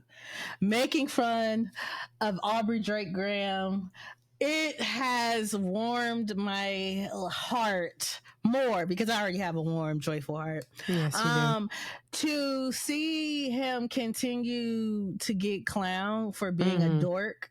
As Lisa already said earlier, Tupac Shakur was probably my favorite. I've also seen Jupac, which made me laugh. The Anti-Defamation League. Right. I don't want no smoke. Anti-Semitism. I'm kidding. I do not think it's. I'm saying that they. Them. And you know what? And the Anti-Defamation League, we got some bones to pick with y'all stupid asses too. The way y'all be going. Y'all going to capitulating like some feckless bitches. My goodness. But yeah, Trump. I was gonna call him Trump. Drake. He was in. Where was he at? He was somewhere. I think in France Europe today. And it was. They looked like goddamn middle schoolers, but they was blasting Not Like Us and singing on mics when he came out the store, and he was like waving because I don't think it registered to him what they were playing. Also, someone said that he went from a fade to a fro, and they think that the fro is attached to the cap that he been wearing. Like Jay-Z's wig. Yes. But we said we wasn't making fun of Jay-Z's wig and fake parts with the foundation. So you stop, said okay? That. You said that. But yes, so they have been clowning Dracarius, and it has really made me it's just brightened my day. Also, Copenhagen. Yeah. That's even worse because the French get busy. Right. You're in Copenhagen getting turned out by some 12-year-olds. That's embarrassing.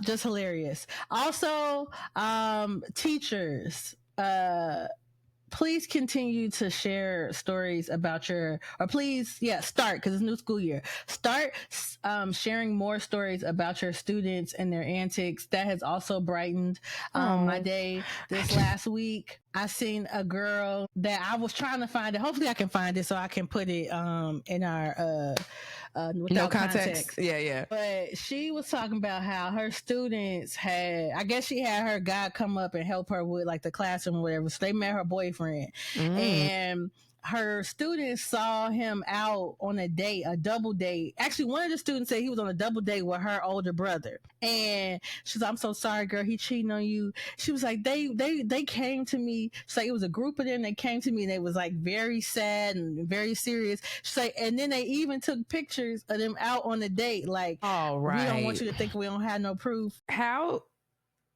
you got to be a special kind of aloof to not see some kid. How old are these kids? Is it high school kids? Well, so I ain't dig that deep, but I think they were like high school age. I'm about to say to see some high school kids scheming on you in public, to not be like, baby, I think I seen some of your students out today, and they're taking pictures of you. No, I mean, first of all, the world that we live in, people take pictures of you all the time. You won't necessarily know if you're not paying attention. And a nigga that's out and about on double dates cheating do not give a damn about nobody taking pictures. That is so funny. So he was really cheating? Yes, he was really cheating. It was a misunderstanding. Oh my God. They came to her woman to woman. Yes. That is nuts. Oh, that's nuts. She said that she was really sad, but like she couldn't help but laugh because they legit had her back and was like trying to make sure she was And I hope they stand on business. And you better not bring that nigga back over here. Right. Because I know, especially, oh my God, when I had my students, first of all, they wanted to all be in my business. But I know if something crazy like that happened, I actually would have let them loose on them. Like, yeah, come help me move some desks or something, and then let the kids just give them a bunch of cupcakes and just let them run free. But yeah, that was the funniest back to school story that I've seen so far. But please keep that's nuts. Sharing them because we all could use a little laughter. Trump and his goddamn enablers are really trying to make life for all of us really hard, and I know that there are many of us, especially us listeners, and I mean, I listen to the podcast too, so I'm including myself, that we did what we were supposed to do. We have been actively, talking to people, and we went out, and even still now to this day, like my mama even be reposting stuff on her little story. I'd be so proud because she be trying to inform folks, but we did not ask for this. We did not deserve it.